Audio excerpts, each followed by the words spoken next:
பிரசங்கியின் புஸ்தகம் 2ஆம் அதிகாரம் 25ஆம் வசனத்தை ஒரு விசை வாசி. Ecclesiastes chapter 2 verse 25. பிரசங்கியின் புஸ்தகம் 2ஆம் அதிகாரம் 25ஆம் வசனம். என்னை பார்க்கிலும் சம்பிரமமாய் சாப்பிடத்தக்கவன் யார்? என்னை பார்க்கிலும் துரிதமாய் சம்பாதிக்கத்தக்கவன் யார்? இங்கே பிரசங்கி சொல்லுகிறான், என்னை பார்க்கிலும் துரிதமாய் சம்பாதிக்கத்தக்கவன் யார்? Who can earn more than I, says the Ecclesiastes here. இன்றைக்கு உலகத்திலே பல விதங்களில் பலரும் சம்பாதிக்கிறார்கள். Today many of them are earning in this world. பல விதங்களிலே அவர்கள் சம்பாதிக்கிறார்கள். And they are earning in many ways. ஆனால் இவன் சொல்லுகிறான், என்னை பார்க்கிலும் யாராவது துரிதமாக வேகமாக அதிகமாக சம்பாதிக்க முடியுமா என்ற ஒரு கேள்வியை எழுப்புகிறான். But here he is arising a question as to who else can hasten to earn more than I. கர்த்தர் அவனுக்கு சகலத்தையும் கொடுத்திருந்தார், ஆனபடினால் அவன் துரிதமாய் சம்பாதித்தான். The Lord had given everything to him and therefore he hastened and earned things. நாமும் கூட இந்த உலகத்திலே சம்பாதிக்க முடியாத பல விதங்களிலே பிரயாசங்களை எடுக்கிறோம். We too are laboring hard that we might earn much in the world. இன்னைக்கு பலரும் பல விதங்களிலே சம்பாதிக்கிறார்கள். Today many of them are earning in different ways. நியாயமான முறையிலே சம்பாதிக்கிற ஒரு கூட்டத்தை பார்க்கலாம். We see a group of people who are justly getting their earnings. அநியாயமாய் சம்பாதிக்கிற ஒரு கூட்டத்தை பார்க்கலாம். And we feel those who are unjustly getting their earnings. மற்றவருடைய பொருள்களை அபகரித்து சம்பாதிக்கிற ஒரு கூட்டத்தை பார்க்கலாம். And we see others who are exploiting other things and they are earning. ஏமாற்றி சம்பாதிக்கிற ஒரு கூட்டத்தை நாம் பார்க்கலாம். We see some people who are earning by deception. ஒரு சிலருக்கு சம்பாதிக்க தெரியவில்லை என்று சம்பாதிக்க முடியாமல் தோற்று போகிறதையும் பார்க்கலாம். We see some of them failing without being able to earn. இப்படி பல விதங்களிலே சம்பாதிக்க திராணியற்ற பலரையும் நாம் பல விதங்களிலே பூமியிலே காண முடியும். We see that people who are in different aspects in this world that they are able to earn or not able to earn. ஆனாலும் கூட ஏதாவது ஒரு விதத்துல கொஞ்சமாவது நாம் சம்பாதிக்கிறோம். Yet in some way or the other we should earn something. ஒரே நாளிலே கோடிக்கணக்காக சம்பாதிக்கிறவர்கள் உண்டு. And there are people who go in one day and earn for their living. ஒரே நாளிலே லட்சக்கணக்கில் சம்பாதிக்கிறவர்கள் உண்டு. And there are in one day there are people who are earning lakhs and amount. ஒரே நாள்ல ஒண்ணுமே சம்பாதிக்க முடியாமல் லட்சக்கணக்கில் கோட்டை விட்டு ஏமாற்றப்பட்டு இல்லாவிட்டால் தோற்று போன ஒரு கூட்டமும் உண்டு. There's a group of people who are also failing and defeated, not able to earn and have lost even lakhs in one day. ஆனால் இங்கே பிரசங்கி சொல்லுகிறான், நான் துரிதமாய் சம்பாதிக்க கூடியவன். But here the Ecclesiastes says that he is able to earn with hasten. வேதத்தின் அடிப்படையிலும் உலகத்தின் அடிப்படையிலும் நாம் ஒவ்வொருவரும் ஒவ்வொரு விதங்களிலே நாம் சம்பாதிக்க கடமைப்பட்டவர்கள். In the aspect of the word of God we are intended to earn. இன்றைக்கு வேத பாடம், நீ என்னத்தை சம்பாதிக்கிறாய்? Today's Bible study is, what are you earning? இல்லாவிட்டால் என்னத்தை சம்பாதித்தாய்? Or what have you earned? இதுவரைக்கும் நீங்க என்னத்தை சம்பாதித்திருக்கிறீர்கள் என்பதை நீங்கள் ஒரு விசை திரும்பி பாருங்கள். You turn back and see as to what you have earned thus far. இப்பொழுது நம்முடைய சம்பாத்தியத்தில் நமக்கு கையில என்ன இருக்கிறது என்பதை நீங்கள் சிந்தித்து பாருங்கள். You think and see as to what is your earning now in your hand. இப்படி நாம் சிந்தித்து பார்க்கும் பொழுது நம்முடைய இப்பொழுது தற்போதைய சம்பாத்தியம் என்ன என்பதை நாம் கண்டுபிடித்து விடலாம். We should, when we consider like this, we can see as to what our earning is nowadays. ஒரு சிலர் வேலைக்கு போகிறார்கள், ஒன்றும் சம்பாதிக்கிறதில்லை, அவர்கள் வெறுமையாக திரும்பி வருகிறார்கள். Some of them are not going to work and not earning anything and come back emptily. கடைசில அவங்க சொல்றது, எனக்கு லக் இல்ல, அதிர்ஷ்டம் இல்லன்னு சொல்வாங்க. Finally they say that they don't have luck. இப்படி எல்லாம் பலரும் பல விதங்களிலே புலம்பிக் கொண்டிருக்கிற காலங்களிலே ஒரு கூட்டம் ஜனங்கள் கோடிக்கணக்கில் சம்பாதித்துக் கொண்டிருக்கிறார்கள். In times when the people are lamenting like this, one group of people are earning crores of amount. இந்த வசனத்தை கேட்கிற இல்லாவிட்டால் தேவனுடைய வார்த்தையை கேட்கிற உங்களில் எத்தனை பேர் எந்த விதத்திலே சம்பாதித்திருக்கிறீர்கள், இல்லாவிட்டால் எவ்வளவு நீங்கள் சம்பாதித்து வைத்திருக்கிறீர்கள்? Those of them who are hearing this word, as to how much you have earned or how much are you earning now? வேத வசனத்தின்படி நாம் எதை சம்பாதிக்க வேண்டும்? According to the word of God, what should we earn? இப்படிப்பட்ட கேள்விகளுக்கு நாம் இந்த மாலை வேளையிலே ஒரு தெளிவான பதிலை பெற்றுக்கொள்ள வேண்டியது அவசியம். It is needful for us to get a clear answer for such a question. முதலாவது, சம்பாதிக்கிறதுக்கான பலனை கொடுக்கிறவர் தேவன் என்கிற அறிவு நமக்கு தேவை. Firstly, we should have the knowledge as to God who is giving us the strength to earn. என்னதான் நாம் முயற்சிகள் எடுத்தாலும் தேவன் அந்த பலனை கொடுத்தாதான் நமக்கு அந்த ஐஸ்வரியம் நம்முடைய கரங்களில் வந்து கிடைக்கும். How much ever we take our efforts, if the Lord only should give his strength, that riches will come into our hands. நீ பாட்டுக்கு சம்பாதிச்சிட்டு எல்லாம் நான் தான் சம்பாதிச்சேன்னு நீ சொல்லிடக்கூடாது. தேவன் கொடுத்தாருன்னு சொன்னேன்னா அது நிக்கும், இல்லைன்னா அது போயிடும். You should not say that you have earned and you have earned by your labor, but if you say that the Lord is given, it will stand by hand. உபாகமம் 8ஆம் அதிகாரத்தை நாம் பார்க்கும் பொழுது, when we read in Deuteronomy chapter 8 17ஆம் வசனத்தை பார்க்கும் பொழுது, verse 17, என் சாமர்த்தியமும் என் கைபலனும் இந்த ஐஸ்வரியத்தை எனக்கு சம்பாதித்தது என்று நீ உன் இருதயத்தில் சொல்லிக் கொள்ளாமல் எச்சரிக்கையாய் இரு. And thou should not say in thine heart, my power and the might of my hand have gotten me this wealth. என்னுடைய அறிவு என்னுடைய திறமை தான் இதெல்லாம் எனக்கு சம்பாதிச்சு கொடுத்தது அப்படின்னு நீ வார்த்தையை use பண்ணிராத.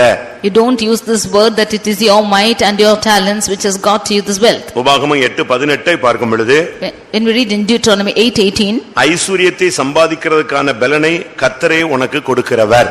for it is the Lord who giveth thee the power to get wealth. அப்படினால ஐஸ்வரியத்தை சம்பாதிக்கத்தக்கதான பலன் நம்முடைய பலன் அல்ல, அது தேவனிடத்திலிருந்து வருவது என்பதை நாம் புரிந்து கொள்ள வேண்டியது அவசியம். Therefore we should understand that the power to get wealth is not ours but it is coming from God. நான் சம்பாதிச்சேன், நான் தான் திறமையா செஞ்சேன், என்னால இல்லன்னா நீ என்ன சம்பாதிச்ச, நான் என்ன சம்பாதிச்சேன்னு சொல்லிட்டு கடைசியில ஆண்டவருக்கு கொடுக்க வேண்டிய கனத்தை கொடுக்காத பட்சத்துல எல்லாமே நம்ம விட்டு விலகி போகிறதை பூமியிலே காண முடியும். When we say that we have got the wealth and I have labored and I have earned much like this, we can see that we are losing everything when we do not give the honor to God. தயவு செய்து இந்த உலகத்திலே நாம் எந்த சூழ்நிலையிலும் நான் சம்பாதித்தேன் என்ற வார்த்தையை தவறி கூட நாம் உபயோகித்து விடக் கூடாது.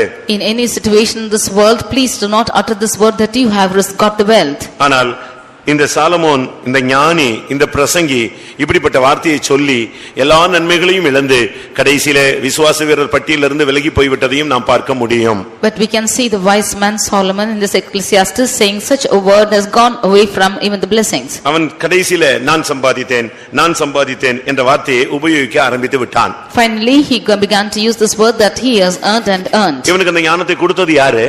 Who is the one who gave him such wisdom? நீங்கள் வேதத்தின் அடிப்படையில் பார்க்கும் பொழுது பிரசங்கி 2ஆம் அதிகாரத்தை பார்க்கும் பொழுது when you read in Ecclesiastes chapter 2, அவைகளிலே அவனுடைய வார்த்தைகளை நாம் பார்க்க முடியும். we can see his words. நான் 4ஆம் வசனத்தில் நான் பெரிய வேலைகளை செய்தேன். Verse 4 we can see that he is saying that I have done great works. 7ஆம் வசனத்தில் வேலைக்காரர்களை நான் சம்பாதித்தேன். In verse 7 he says that I got me servants and maidens. பிரசங்கி 2:8 பார்க்கும் பொழுது பலவிதமான வாத்தியங்களையும் சம்பாதித்தேன்.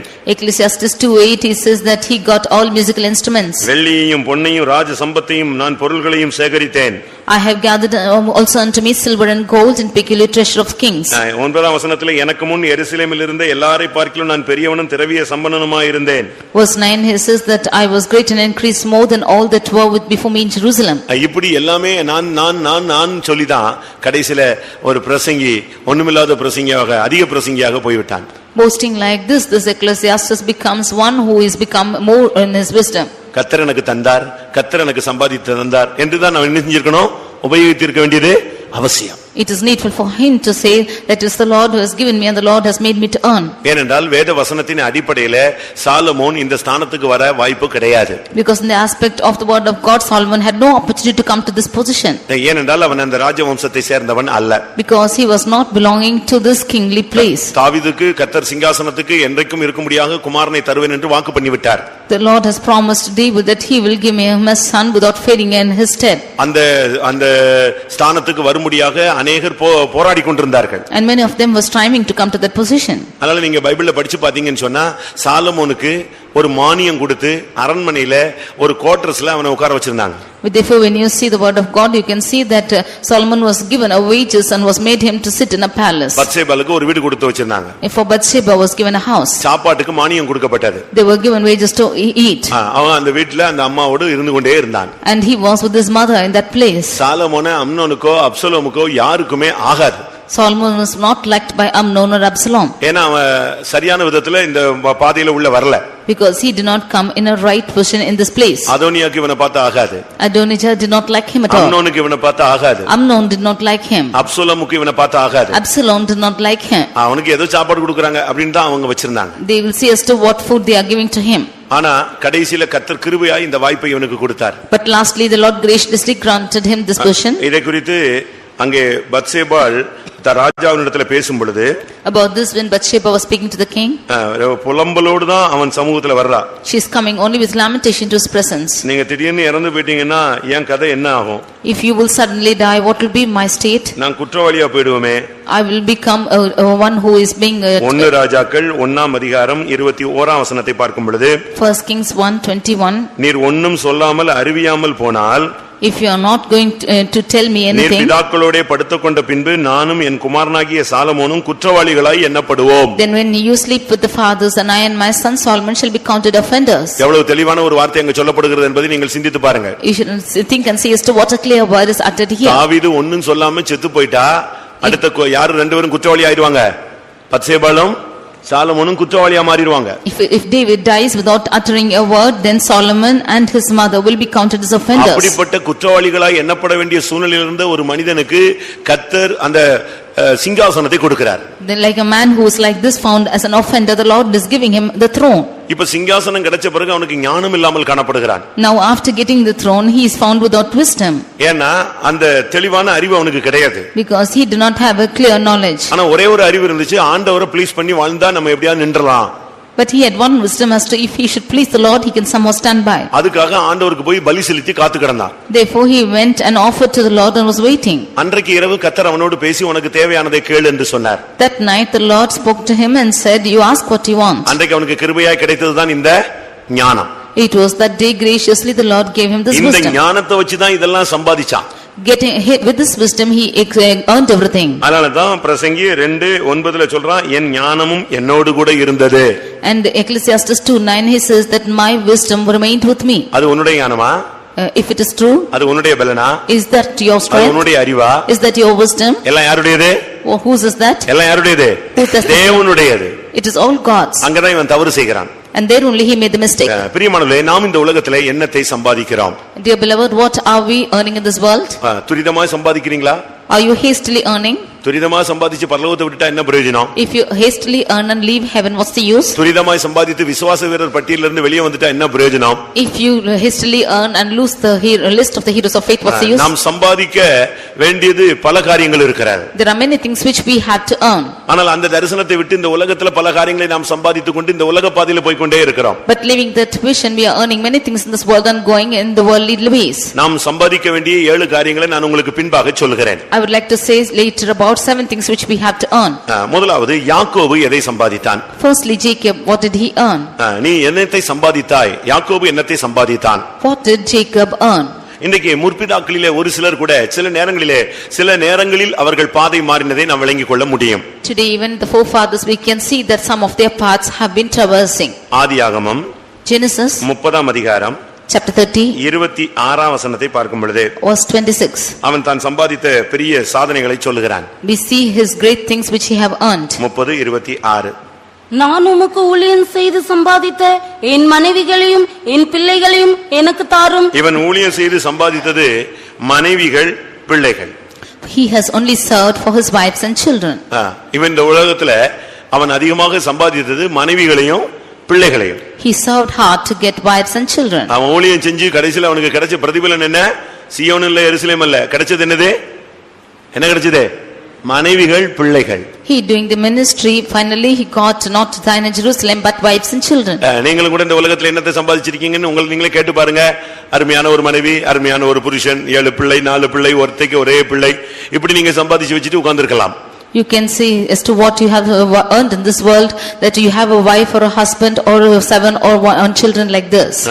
ஆதியாகமம் 31 அதிகாரத்துல பார்க்கும் பொழுது, When you read in Genesis chapter 31 18 வசனத்தை பார்க்கும் பொழுது, verse 18, தான் பதான் அராமிலே சம்பாதித்த மிருக ஜீவன்களாகிய மந்தைகள் அனைத்தையும் தன் பொருள்கள் எல்லாவற்றையும் எடுத்துக்கொண்டு கானான் தேசத்தில் இருக்கிற தன் தகப்பனாகிய ஈசாக்கின் இடத்துக்கு போக புறப்பட்டான்.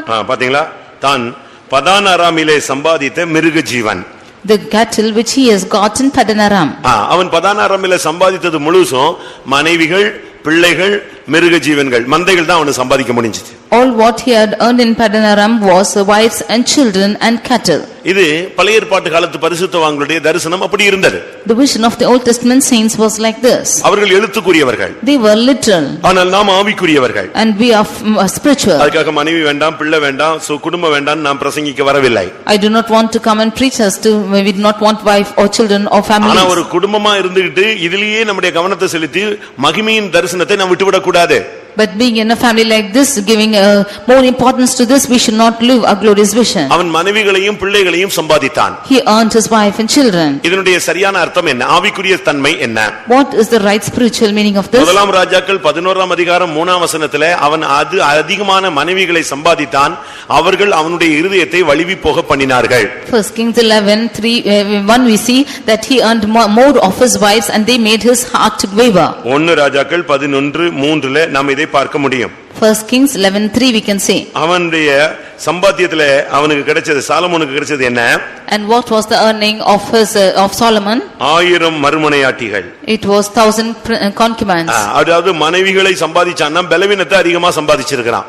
And more than he was earning more of his wives, that is weakness. அழிந்து போகிற தன்மையை நாம் அதிகமா இந்த உலகத்திலே சம்பாதித்து எந்த விதமான பயனும் கிடையாது. There is no use for us to earn perishable things of this world in this world. இன்னைக்கு நாம் இந்த உலகத்திலே என்னத்தை சம்பாதித்து வைத்திருக்கிறோம்? What have we earned in this world today? நீங்க சரியான விதத்துல நீங்க சிந்தித்து பாருங்க. You think of this rightly. உங்களுடைய சம்பாத்தியத்திலே வந்ததான வருமானங்கள் எந்த தன்மை உள்ளது? What is the tendency of the earning you earn? தேவன் அதை கொடுத்தாரா இல்ல நீயே அதை சம்பாதித்தேன் என்று உனக்கு பெருமை இருக்கிறதா? Has the Lord given to you, or do you have the pride that you have achieved it? Solomon ஒரு தொங்கு தோட்டத்தை நேபுகாத்நேச்சார் ஒரு தொங்கு தோட்டத்தை கட்டினான். We see that Nebuchadnezzar built hanging அதை கட்டி முடித்த உடனே அவன் சொன்ன வார்த்தை என்ன?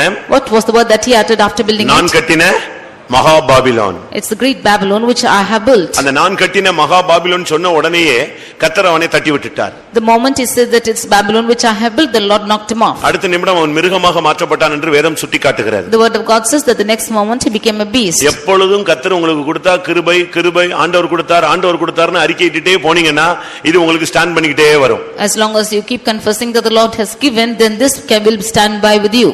நான் சம்பாதிச்சேன், நீ என்ன கொண்டு வந்தியா, நீ கொண்டு வரலையே, நான் கஷ்டப்பட்டேன், நானே அழிச்சுக்கிட்டே இருக்கலாம். நான் சொல்லிட்ட பத்தியா, அது அழிவுக்கு அடுத்த பாதைக்கு உன்னை இழுத்துட்டு போகிறது. When you say that I have earned and I have labored like this, when you utter a word like this, then it will lead to destruction. இந்த உலகத்துல நாம் எப்படி சம்பாதிக்கிறோம்? How are we earning in this world? இன்னைக்கு உலகத்துல பலர் பல விதங்களிலே சம்பாதிக்கிறார். Today many of them are earning in different ways in the world. நீதிமொழிகள் 21:6 பார்க்கும் பொழுது Proverbs 21:6 நீ சம்பாதி, ஆனா பொய் நாவினால் சம்பாதிக்காதே. You earn but not with a lying spirit. பொய் சொல்லி நீ சம்பாதிக்கணும்னு ஒண்ணும் அவசியம் இல்லை. There is no need for you to earn with robbery. நீ பொய் சொல்லி ஒரு சொத்தை சம்பாதிச்சு வச்சிருந்தேனா, if you say lies and earn something, அது எப்படிப்பட்டதா இருக்கும் என்று வாசிங்க. பொய் நாவினால் பொருளை சம்பாதிப்பது சாவை தேடுகிறவர்கள் விடுகிற சுவாசம் போல் இருக்கும். பொய் நாவினால் பொருளை சம்பாதிப்பது சாவை தேடுகிறவர்கள் விடுகிற சுவாசம் போல இருக்கும். The robbery of the wicked is like those who are seeking death. பலர் விதங்களிலே சம்பாதிக்கிறார்கள். Many of them are earning in different ways. சகோதரன் ஏவிஎம் ராஜன் அவர்கள் இந்த மார்க்கத்துக்குள்ளே வந்தபோது, when brother AVM Rajan came into this religion, ஒரு நாள் பாஸ்டர் எஸ்பி ஆனஸ்ட் அவர்களிடத்தில் வந்து ஒரு குறிக்கப்பட்ட தொகையை காணிக்கையாக கொடுத்தார். And once Pastor SB Ernest gave a particular place for as an offering. உடனே பாஸ்டர் ஆனஸ்ட் அதை வாங்கவில்லை. Immediately Pastor Ernest did not get it. இது எப்படி வந்த பணம் என்று கேட்டார். He asked us to how this money came. திரைப்பட துறையில சம்பாதித்ததுன்னு சொன்னார். This the money earned from films, he said. அப்படி சம்பாதிச்ச பணம் காணிக்கையாக வேண்டாம். Do not give such earning as an offering, he said. அது அவருக்கு துக்கத்தை உண்டு பண்ணல. That did not grieve him. ஏன்னா அவர் ஆவிக்குரியவராய் மாறுபடியாக சிந்தையில வந்ததனால அவங்க ஏற்றுக்கொள்ளாதது அவருக்கு பெரிய ஆச்சரியமாக இருந்தது. It was a great surprise that he did not accept because he was longing for a spiritual life. ஏனென்றால் மத்த சபைக்காரன்லாம் எவ்வளவு கொடுத்தாலும் வாங்குறதுக்கு ரெடியா இருக்கும்போது இவங்க கொடுத்த இவ்வளவு பெரிய அமௌண்ட்டை வேண்டான்னு சொல்றாங்களே, அப்படியானாலும் இவங்க பணத்தை வெறுத்தவர்கள்னு சொல்லி அவர் சாட்சி கொடுத்தார். When other church members are receiving money in any kind, when these people are not receiving, this means they have hated money. இன்னைக்கு உலகத்துல என்ன பழமொழி? Today what do we need the word money in this world? உலகத்துல என்ன பழமொழின்னு சொன்னேன். What is the proverb in the world? என்ன பழமொழி? நீ எங்க போனாலும் மேய்ஞ்சிட்டு வரலாம், ஆனா இங்க வந்து என்ன செய்யணும்? பால் கறக்கணுமா? You can go graze anywhere but come and milk out here. மாடு எங்கயாவது போய் எவன் வீட்லயாவது தின்னு சாப்பிட்டு அப்படியே எல்லா தோட்டத்தையும் காலி பண்ணிட்டு, ஆனா பால் கறக்கிறதுக்கு எங்க வந்துரும்? வீட்டுக்கு வந்துரும். The cow will go and graze anywhere in the world and it will come back home to give its milk. அதுபோல ஒரு சிலர்லாம் சபையில நீ எப்படி சம்பாதிக்கிற, எப்படி வந்துச்சு, என்ன பணம், என்ன ஒண்ணுமே கேட்கறது இல்ல. அவன் எங்கேயோ போய் என்னெல்லாமோ பண்ணிட்டு வந்துருவான். ஆனா அப்படி நாம காணிக்கை செலுத்த கூடாது, அப்படி சம்பாதிக்கவும் கூடாது. Some of them in the churches, they do not know as to how they are going and earning and how they are earning money, but we should not earn like that nor neither offer like that. வேசியின் பணயமும் நாயின் கிரயமும் தேவனுடைய சமூகத்துக்கு என்ன செய்ய கூடாது? வரக்கூடாது. The money of the harlot and the wages of the dog should not come to the presence of God. பொய் நாவினால் சம்பாதிச்சு அதுல நீங்க காணிக்க கொடுக்கிறது, அதுல நீங்க ஊழியம் செய்யறது, அதுல நீங்க விருத்தி அடையணும்னு ட்ரை பண்றது சாகிறவன் விடுகிற சுவாசம் போல இருக்கும். அந்த கடைசி டயத்துல லாஸ்ட் பிரீத்திங் இருக்க, அதுதான் அது.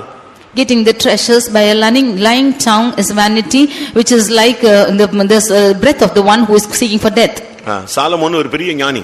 And Solomon was a great wise person. ஆனா அவன் பயங்கரமா சம்பாதிச்சுக்கிட்டே இருந்தான். But he kept on earning. அவனுக்கு வருஷம் ஒரு குறிக்கப்பட்ட இடத்துல இருந்து பொன் வந்துகிட்டே இருக்கும். And there will be gold which is coming from a particular place every year. அவனுக்கு பொன்னுடைய அளவு என்ன? What is the weight of the gold which came for him? ஒரு குறிக்கப்பட்ட இடத்துல இருந்து அவனுக்கு இவன் சம்பாதிக்கிறதுல ஒரு குறிக்கப்பட்ட இடத்துல இருந்து ஒரு குறிக்கப்பட்ட டயத்துக்கு பொன் வரும். தங்கம் வருகிறது. From a particular place, in a particular period of time, he will get the gold every year. எவ்வளவு தாலந்து பொன் வந்துச்சு? How many talents was brought? சொல்லுங்க. என்னது? சொல்லுங்க. 600. வேற?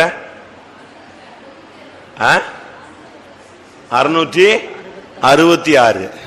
666. எப்படி இருக்கும்? 1 ராஜாக்கள் 10ஆம் அதிகாரமா 10-15 வசனமா பாருங்க. ஒவ்வொரு வருஷத்தில் அவனுக்கு வந்த பொன் 666 தாலந்து நிறையா இருந்தது. எப்படி இருக்கு பாத்தீங்களா? அவனுக்கு வந்த தாலந்து பொன்னுடைய நிறை எப்படிப்பட்டது? 1 ராஜாக்கள் 10ஆம் அதிகாரம் 15ஆம் வசனத்துல ஒவ்வொரு வருஷத்திலும் அவனுக்கு வந்த பொன் 666 தாலந்து. இது புதிய ஏற்பாட்டுல அந்தி கிறிஸ்துவினுடைய இலக்கம். அது in 1 Kings 10:15 we see that the weight of the talent of gold which came to him was 666. அப்பமே அந்தி கிறிஸ்துவினுடைய ஒரு தாக்குதல் அவனுக்குள்ள இருந்துதான் ஞானத்திலேயே போய் கடைசில கெட்டு ஒண்ணுமில்லாம குட்டிச்சோரா போய் விட்டான். The day itself he had the attack of the Antichrist and went in his wisdom and finally went to destruction. நீங்க எப்படி சம்பாதிக்கிறீங்க? Today how are you earning? நம்ம விசுவாசிகள்லாம் அநேகர் இப்போ பல பிசினஸ் விட்டுட்டாங்க. அதுக்கு காரணம் என்னன்னா அந்த பிசினஸ் போனா என்ன சொல்லணும்? போய் தான் சொல்லணும். Many of our believers have left with their business because if they go into that business they have to utter lies. அந்த மனசாட்சியில கொஞ்சம் சூடுண்ட பொய்யர் என்ன சொல்றாங்கன்னா அவசியப்பட்டா சொல்றதுல ஒண்ணும் தப்பு இல்ல அப்படினு அவங்க மனசாட்சி அப்படி சூடாக்கி வச்சிருக்காங்க. If they are waxed hot in their conscience they say that it's no wrong in saying lies. பிரியமானவர்களே, நாம் பொய்நாவினால் சம்பாதித்தால் அது சாகிறவன் விடுகிற சுவாசம் போன்றது. Dear beloved, if we are earning with lying tongues then it's the breath of the ones who are dying. கர்த்தருடைய பரிசுத்த நாமத்துக்கு மகிமை உண்டாவதாக. Glory be to the holy name of the Lord. இதே பிரசங்கியில நாம் பார்க்கும் பொழுது in the same Ecclesiastes 2ஆம் அதிகாரம் 7ஆம் வசனத்துல அவன் வேலைக்காரர்கள் வேலையாட்கள் எல்லாம் சம்பாதிச்சேன்னு சொல்றான். Chapter 2 verse 7 he says that he has got his servants and maidens. அவனுக்கு எல்லாத்துக்கும் வேலையாள் தான். And if he had servants for everything. எது செய்யணும்னாலும் வேலையாள் தான். For everything he had servants. சேபா ராஜஸ்திரீ அவனுடைய ஒழுங்குமுறைகளையும் அவனுடைய வேலையாட்களையும் பார்த்து அசந்து போய்விட்டார். The Queen Sheba, she came and she saw his orders and his servants and she was amazed. எல்லாத்துக்கும் வேலையாள். Everything he had servants. அவன்ட்ட கணக்கு வழக்கில்லாத வேலையாட்களை வச்சிருந்தான். He had servants without number. அந்த அளவு வேலையாட்கள். இப்ப நம்ம கூட அப்படி தான் வச்சிருக்கோம். ஒவ்வொன்றுக்கும் வேலையாள். Even we too have kept servants like this. துணி துவைக்க வேலையாள். துணி For washing we have servants. வீடை சுத்தம் பண்ண வேலையாள். For cleaning a house we have servants. அடுத்து சமையலுக்கு வேலையாள். For cooking we have servants. தோட்டத்தை பராமரிக்க வேலையாள். And gardening we have servants. அதனால இவங்களுக்கு வேலையே இல்ல. அதனால வியாதியில இருக்காங்க. They have no other work at all, therefore they are in sickness. எந்த வேலையும் இல்ல. அதனால ஃபுல்லா என்ன இருக்கு? உடம்பு வளையல் இல்லையா? சுகபோக வாழ்வு, உயிரோடு சாவு போயிட்டே இருக்கு. Because they have no other work at all, a luxurious life is leading to death. When they are alive itself, like this they are dying. நாம இப்ப என்ன அளவுல நம்ம சம்பாதிச்சு வச்சிருக்கோம் பாருங்களேன். You see as to what extent we have earned and kept now. புருஷன், பிள்ளைகள், வேலையாட்கள், மிருக ஜீவன்கள் இவைகளை தான் நம்ம சம்பாதிச்சு வச்சிருக்கிறோம். Wife, husband, children, servants and cattle. அப்போஸ்தலர் 22ஆம் அதிகாரத்துல பார்க்கும் பொழுது When we read in Acts chapter 22, பவுலை ஒரு சேனாதிபதி அடிச்சு விட்டான். Captain of host beat Paul. அப்ப இவன் அவன்கிட்ட பேசுறான். Then he spoke to him. நான் ரோமனாச்சே, நீ அடிக்கலாமா? I am a Roman, how can you beat me? ஏன் அடிச்ச? Why did you beat me? அப்படினு சொல்றான். He is saying like this. உடனே அவன் கேக்குறான், சேனாபதி நீ ரோமனா அப்படினு கேக்குறான். Immediately the captain is asking us to whether he is a Roman. அவன் சொல்றான், ஆம் நான் ரோமன் தான். Then he is saying, yes, I am a Roman. அப்போஸ்தலர் 22, 27, 28ல நாம இத பார்க்க முடியும். In Acts 22, 27 and 28. உடனே அவன் சொன்னான், நான் மிகுந்த திரவியத்தினாலே இந்த ஸ்லாக்கியத்தை சம்பாதித்தேன். ஒரு ரோமனை அடிக்கிறதுக்கு நான் சம்பாதிச்சேன்னு சொல்றான். Immediately he is saying that I am free born to I am got to this freedom in order to beat the Romans. ஒரு ரோமன் அவன் ரோமன் அல்ல. He was not a Roman. ஆனா அப்படினால ரோமனை அடிக்கிறதுங்கிறது ஒரு பெரிய காரியம். Therefore to beat a Roman was a great privilege. இவன் சொல்றான் நான் மிகுந்த திரவியத்தினாலே, இவன் ஒரு பெரிய பணக்காரன் அந்த சேனாபதி, அவன் சொல்றான் எனக்கு இருக்கிற பணத்தினால இப்போ உன்னை அடிக்கிறதுக்கு எனக்கு என்ன கிடைச்சதே, இந்த வாய்ப்பு கிடைச்சது. And the chief captain is saying that he with a great sum obtained this freedom to beat him. உங்களுடைய வசதி வாய்ப்புகள் எல்லாம் மற்றவங்களை துன்பப்படுத்துறதுக்காக நீங்க பயன்படுத்துறீங்களா? Are you using your facilities that you might torture the others? உங்களுடைய செல்வாக்கு மற்றவங்களை துன்பப்படுத்துறதுக்காக உபயோகப்படுத்துறீங்களா? Is your wealth being used to torture the others? இத தான் நீ இந்த உலகத்துல சம்பாதித்து வைத்திருக்கிறாய். What have you earned in this world?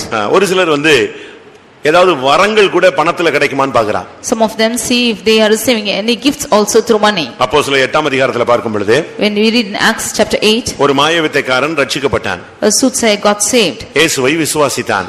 And he believed in Jesus. ஞானஸ்நானம் பெற்றுக்கொண்டான். And he received baptism. ஆனால் அவனுக்கு அபிஷேகம் கிடைக்கவில்லை. But he did not receive the Holy Spirit. ஏன் அபிஷேகம் கிடைக்கல? Why didn't he get it? அவன் ஞானஸ்நானம் எடுத்தான், விசுவாசித்தான், இயேசுவை தெய்வம் என்று ஒத்துக்கொண்டான். ஆனால் மனம் திரும்பவில்லை. He took baptism and he believed and accepted that Jesus and but he did not repent. அப்படிதான் அப்போஸ்தலர் 8ஆம் அதிகாரம் 13ஆம் வசனத்திலே சொல்லப்பட்டிருக்கிறார். This is what we read in Acts 8 chapter verse 13. அவன் சீமோன் விசுவாசித்தான், ஞானஸ்நானம் பெற்றான். That Simon believed and was baptized. ஆனால் அவன் அபிஷேகம் பெறவில்லை. But he did not receive the Holy Spirit. இப்பொழுது அப்போஸ்தலர்கள் ஜெபித்து அங்க உள்ள ஜனங்கள் அபிஷேகம் பெறுகிறார்கள். Now the apostles came and prayed and the people there received the Holy Ghost. இவனுக்கு ஒரு பெரிய ஆச்சரியம். And it was marveling to him. பேதுரு கை வச்சா ஒருத்தனுக்கு அபிஷேகம் கிடைக்குது. When Paul is laying his hands, people are getting the Holy அடுத்தவனுக்கு கை Ghost. வச்சா அடுத்தவனுக்கு அபிஷேகம் கிடைக்குது. And when he places another person, he is இத getting the Ghost. பார்த்துக்கிட்டே இருந்தபோது, When he saw this, இவன் என்ன செஞ்சிருக்கணும்? what should he have done? இவனும் போய் முழங்கால் போட்டு எதை வாங்கியிருக்கணும்? அபிஷேகத்தை பெற்றிருக்கணும். He too should have gone, knelt down and received the Holy Ghost. இவனுக்கு தன்னை பெரிய ஆள் ஆக்கணுங்கிற அந்த ஆவி ஏற்கனவே உள்ள இருந்துச்சு. மனம் திரும்பாதனால அது இன்னும் போகல. Already the spirit within him was to that he should prove himself great because he did not repent, the spirit did not depart from him. இப்போ அவன் உடனே வீட்டுக்கு போனான். Now he went back home. வீட்ல இருக்கிற பணத்தை எல்லாம் தூக்குனான். Took all the money from his house. நேரா பேதுருட்ட கொடுத்தான். Came straight இந்த பணத்தை நீங்க ஏத்துக்கங்க. and asked Peter to accept the நான் money. யார் மேல எல்லாம் கை வைக்கிறேனோ அவனுக்கு என்ன வரணும்? அபிஷேகம் வரணும். Whomever I lay my hands upon, they also should be received the உனக்கே Holy Ghost. அபிஷேகம் கிடைக்கல, ஆனா நீ கை வச்சா மத்தவனுக்கு அபிஷேகம் கிடைக்கணும். You yourself did not get the Holy Ghost, but if you lay your hands, others should receive the Holy Ghost. அவன் மைண்ட்ல பணத்தினால இந்த ஊழியத்தை செஞ்சிரலாம், அற்புதங்களை செய்யலாம்னு அவன் யோசிச்சான். Therefore in his thought he thought to do this ministry and do the miracles with his money. அதனால தான் அப்போஸ்தலர் 8ஆம் அதிகாரம் 20ஆம் வசனத்துல பேதுரு அவனை நோக்கி, தேவனுடைய வரத்தை பணத்தினாலே சம்பாதித்துக் கொள்ளலாம் என்று நீ நினைக்கிறபடினால் உன் பணம் உன்னோடு கூட நாசமாய் போக கடவது. Therefore in Acts 8 chapter verse 20 St. Peter says, thy money perish with thee because thou hast thought that the gift of God may be purchased with money. இதுல இருந்து என்ன விளங்கிக் கொள்கிறோம்? What do we understand from this? பணத்தை வைத்து சபையில எந்த காரியமும் சாதிக்க கூடாது, சாதிக்க முடியாது. With money you should not prove anything to the church or should not prove. பணத்தை வைத்து ஊழியங்களிலே எதையும் சாதிக்கணும்னு நினைச்சோம்னா அது தவறு. If you want to establish anything in the ministry with money, that is wrong. அன்றைக்கு அவன் பணத்தை வச்சு வரங்களை பெற்றுக்கொள்ளலாம் என்று யோசித்தான். ஆனால் இன்றைக்கு ஒரு கூட்டம் வரத்தை வைத்து பணத்தை சம்பாதித்துக் கொண்டு இருக்கிறது. Those days he thought that he could receive that gift with money, but now a group of people are receiving this gift with money. அவன் மைண்ட்ல எப்படி இருந்துச்சு? How was his mind? பணத்தை கொடுத்தா வரம் கிடைச்சும்னு நினைச்சான். When he gives money, he can get the gift. அவனுக்கு இந்த சத்தியம் தெரியல, இலவசமாய் பெறுகிற சத்தியம் அவனுக்கு தெரியல. He did not know this truth of receiving freely. இன்னைக்கு ஒரு சிலர் என்ன செய்றாங்க? Today what are some people doing today? இந்த மார்க்கத்துல வந்த பின்பு கர்த்தர் அவங்களை ரொம்ப கொடுக்கிறார். After coming into this religion, the Lord is adding more to them. நல்லா சம்பாதிச்சிட்டு இந்த மார்க்கத்தை விட்டு அப்படியே விலகுறாங்க. After earning into a lot, they are coming into this religion. ரெண்டு கூட்டத்தை சபையில நீங்க பார்க்கலாம். You can see two groups of people in the church. ஒன்றுமில்லாம இந்த சபைக்குள்ள சபையில விலையேறப்பெற்ற ஆசீர்வாதங்களை பெற்றுக்கொண்டவர்கள் உண்டு. People who come without anything are coming and receiving precious blessings. செழிப்பாய் மாற்றப்பட்டவர்கள் உண்டு. And those of them who are flourishing. கர்த்தரை நம்புகிறவனோ செழிப்பான். He who believes in the Lord shall be blessed. ஆனா ஒரு சிலர் இந்த சபையில நல்லா ஆசீர்வதிக்கப்பட்டு இந்த மார்க்கத்துல நல்லா ஆசீர்வதிக்கப்பட்டு எல்லாம் கிடைச்ச உடனே மெல்ல அப்படியே தேவனை விட்டு விலகுறான். Some of them after coming to this religion and are blessed more, they depart slowly. அது தவறு. That's wrong. அது ஒரு இளைய குமாரனுடைய வாழ்க்கை. That is the life of a prodigal son. யாக்கோபு ஏசா ரெண்டு பேரும் அண்ணன் தம்பி, ஆனா ரெண்டு பேரும் புத்தியிலும் இது இருந்துச்சு. Jacob and Esau were both brethren, but it was in their mind. அவங்க கானான் தேசத்துல சம்பாதிச்சாங்க, சம்பாதிச்ச பிறகு அவங்க ரூட்டை மாத்தினாங்க. They earned in the land of Canaan and after earning they changed. கானான் என்பது சபையை காண்பிக்கிறது. Canaan shows the church. இல்லாவிட்டால் இந்த மார்க்கத்தை காண்பிக்கிறது. Or it shows this religion. இல்லாவிட்டால் கிறிஸ்தவ வாழ்வை காண்பிக்கிறது. Or it shows the Christian life. கிறிஸ்துவை பின்பற்றுகிற வாழ்க்கையை காண்பிக்கிறது. It shows the life of following Christ. கர்த்தருக்குள் வாழ்கிற வாழ்க்கையை காண்பிக்கிறது. It shows the life of living after Christ. இதுக்குள்ள வந்த பிறகு கர்த்தர் உன்னை ஆசீர்வதிப்பார். This after coming into this religion the Lord will உன்னை ஆசீர்வதித்து நம்பிக்கையோடு உன்னை மேன்மைப்படுத்தும்போது நீ இதெல்லாம் தூக்கிக்கிட்டு அப்படியே சபையை விட்டு கானானை விட்டு கிறிஸ்துவுக்குள்ளான வாழ்க்கையை விட்டு உலகத்துக்கு பக்கம் நீ போயிட கூடாது. When the Lord blesses you, you should not go towards the world living this life of Canaan and living the life into a போன ஒரு பெரிய கூட்டம் சபையில இருக்கு. There's a great group of people in the church like this. ஒரு group பெரிய group இங்க வந்து நல்ல ஆசீர்வதிக்கப்பட்டுட்டு ஏதாவது ஒரு காரணத்தை சொல்லி ஏதாவது ஒரு சின்ன பிரச்சனையில அப்படியே அந்த ஆசீர்வாதத்தோடு வெளியே போய்டுவா. This great group after coming to the church receiving a great blessing with some small problem they depart from the church like that. ஆதியாகமம் 46ல பார்க்கும் பொழுது And we read in Genesis chapter 46. அங்கே யாக்கோபு எல்லாவற்றையும் எடுத்துக்கொண்டு எகிப்துக்கு புறப்பட்டு விட்டான். There Jacob took everything and began to journey.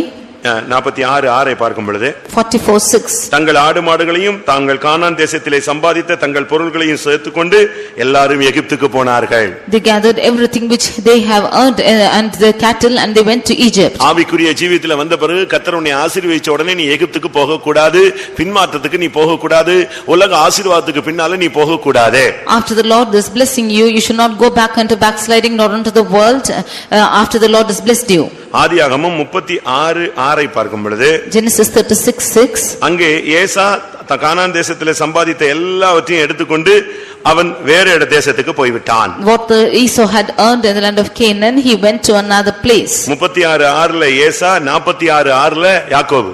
36:6 is Esau and 46:6 is Jacob. ரெண்டு இடத்துலயும் நீங்க பாத்தீங்கன்னா அண்ணனும் தம்பியும் கானான் தேசத்துல வந்த பிறகு ஒண்ணுமில்லாம வந்து வெறும் கோலும் தடியுமாய் வந்து அவன் கோடி கணக்குல சம்பாதிச்சுட்டு அப்படியே பின்மாற்றி போய் அந்த உலக ஆசீர்வாதங்களை மூழ்கி விடுவது. We see that the brethren were blessed like this and he came without anything in his hand, but the Lord had blessed him to full and got him crores of amount and went and lost everything. சம்பாதிச்ச உடனே நமக்கு பெருமை வருது. And after he has earned, pride came into him. சபையில 4 பேர் உன்னை மதிக்கிறான். So 4 of them are respecting in the church. கர்த்தர் தான் அந்த இத கொடுத்தாருன்னு உனக்கு நம்பிக்கை வேணும். You should have the hope that Lord has given you. இப்ப சபையில யாராவது அடுத்த ஒரு ஆட்சி இல்லாவிட்டால் அடுத்து யாராவது ஒரு புதிய ஆள் மாறி வரும்போது சில நடத்திப்புகள்ல வித்தியாசம் வரும் பொழுது நீங்க இதை சாக்கா வைத்துக்கொண்டு கர்த்தர் கொடுத்த ஆசீர்வாதத்தை எடுத்துட்டு நீங்க உலகத்தின் பக்கமா நீங்கள் போக கூடாது. In the next rule or next leadership, when there is some change taking place in you, you should not take this wealth and go back into the world. பட்டினியோ பரிபூர்ணமோ, whether it is hunger or வாழ்வோ சாவோ, நீ சபைக்குள்ள கர்த்தருக்குள்ள கிறிஸ்துவின் அன்பிலே நீ நிற்க பழக வேண்டும். Whether it is life or death, you should learn to stand in the love of Christ in the church. அந்த இளைய குமாரனை போல தகப்பன் வீட்ல இருந்து ஒரு வளர்ச்சி வரைக்கும் அமைதியா இருந்துட்டு எல்லாத்தையும் மொத்தமா வாரிட்டு கிளம்பி போனேன்னா முடிவு என்ன? முடிவு என்ன? What is the end? பன்றி கூட தான் வாழ்க்கை நடத்த வேண்டும். What is the end if you should go with like the prodigal son after being grown up with all your wealth, then you should land up with the swine. உன்னை ஆசீர்வதிப்பதின் நோக்கம் என்ன? What is the plan for God blessing உன்னை you? உயர்த்துவதின் நோக்கம் என்ன? What is the use of exalting உன்னை you? தேவன் கனப்படுத்துகிற நோக்கம் என்ன? What is the use of God exalting you? நீ இந்த ஜனங்களுக்கு இல்ல சபைக்கு இல்ல அந்த மார்க்கத்துக்கு நீ ஒரு சாட்சியாய் ஒளியாய் ஒரு ஆசீர்வாதமாய் பிரயோஜனமாய் இருப்பாய் என்கிற ஒரு பெரிய நம்பிக்கை தான். That you might be a blessing, a light and some useful person in the church. தேவனுடைய எதிர்பார்ப்பு, நம்பிக்கை, அவருடைய கனவு, தரிசனம், அவருடைய திட்டம் எல்லாத்தையும் நொறுக்கி போட்டுட்டு நீ போனா கர்த்தர் அதை கவனத்திலே வைத்துக் கொள்வார். If you should destroy the plan of God, the vision of God, and if you should go by your side, then the Lord will account for you and bring you to destruction. யாக்கோபு தான் சம்பாதித்ததெல்லாம் யோசேப்புக்கு கொடுத்தான். What Jacob earned, he came to Joseph. அவனுக்கு எதெல்லாம் அவன் தனித்து நின்னு சம்பாதிச்சானோ அது அவ்வளத்தையும் யோசேப்புக்கு கொடுத்தான். All what he strived hard and earned, he gave to Joseph. நாம் பார்க்கலாம். ஆதியாகமம் 48:22 பார்க்கும் பொழுது when we read in Genesis chapter 48 verse 22, அங்க என்ன சொல்லப்பட்டிருக்கிறது? What is said there? தான் வாசிங்க.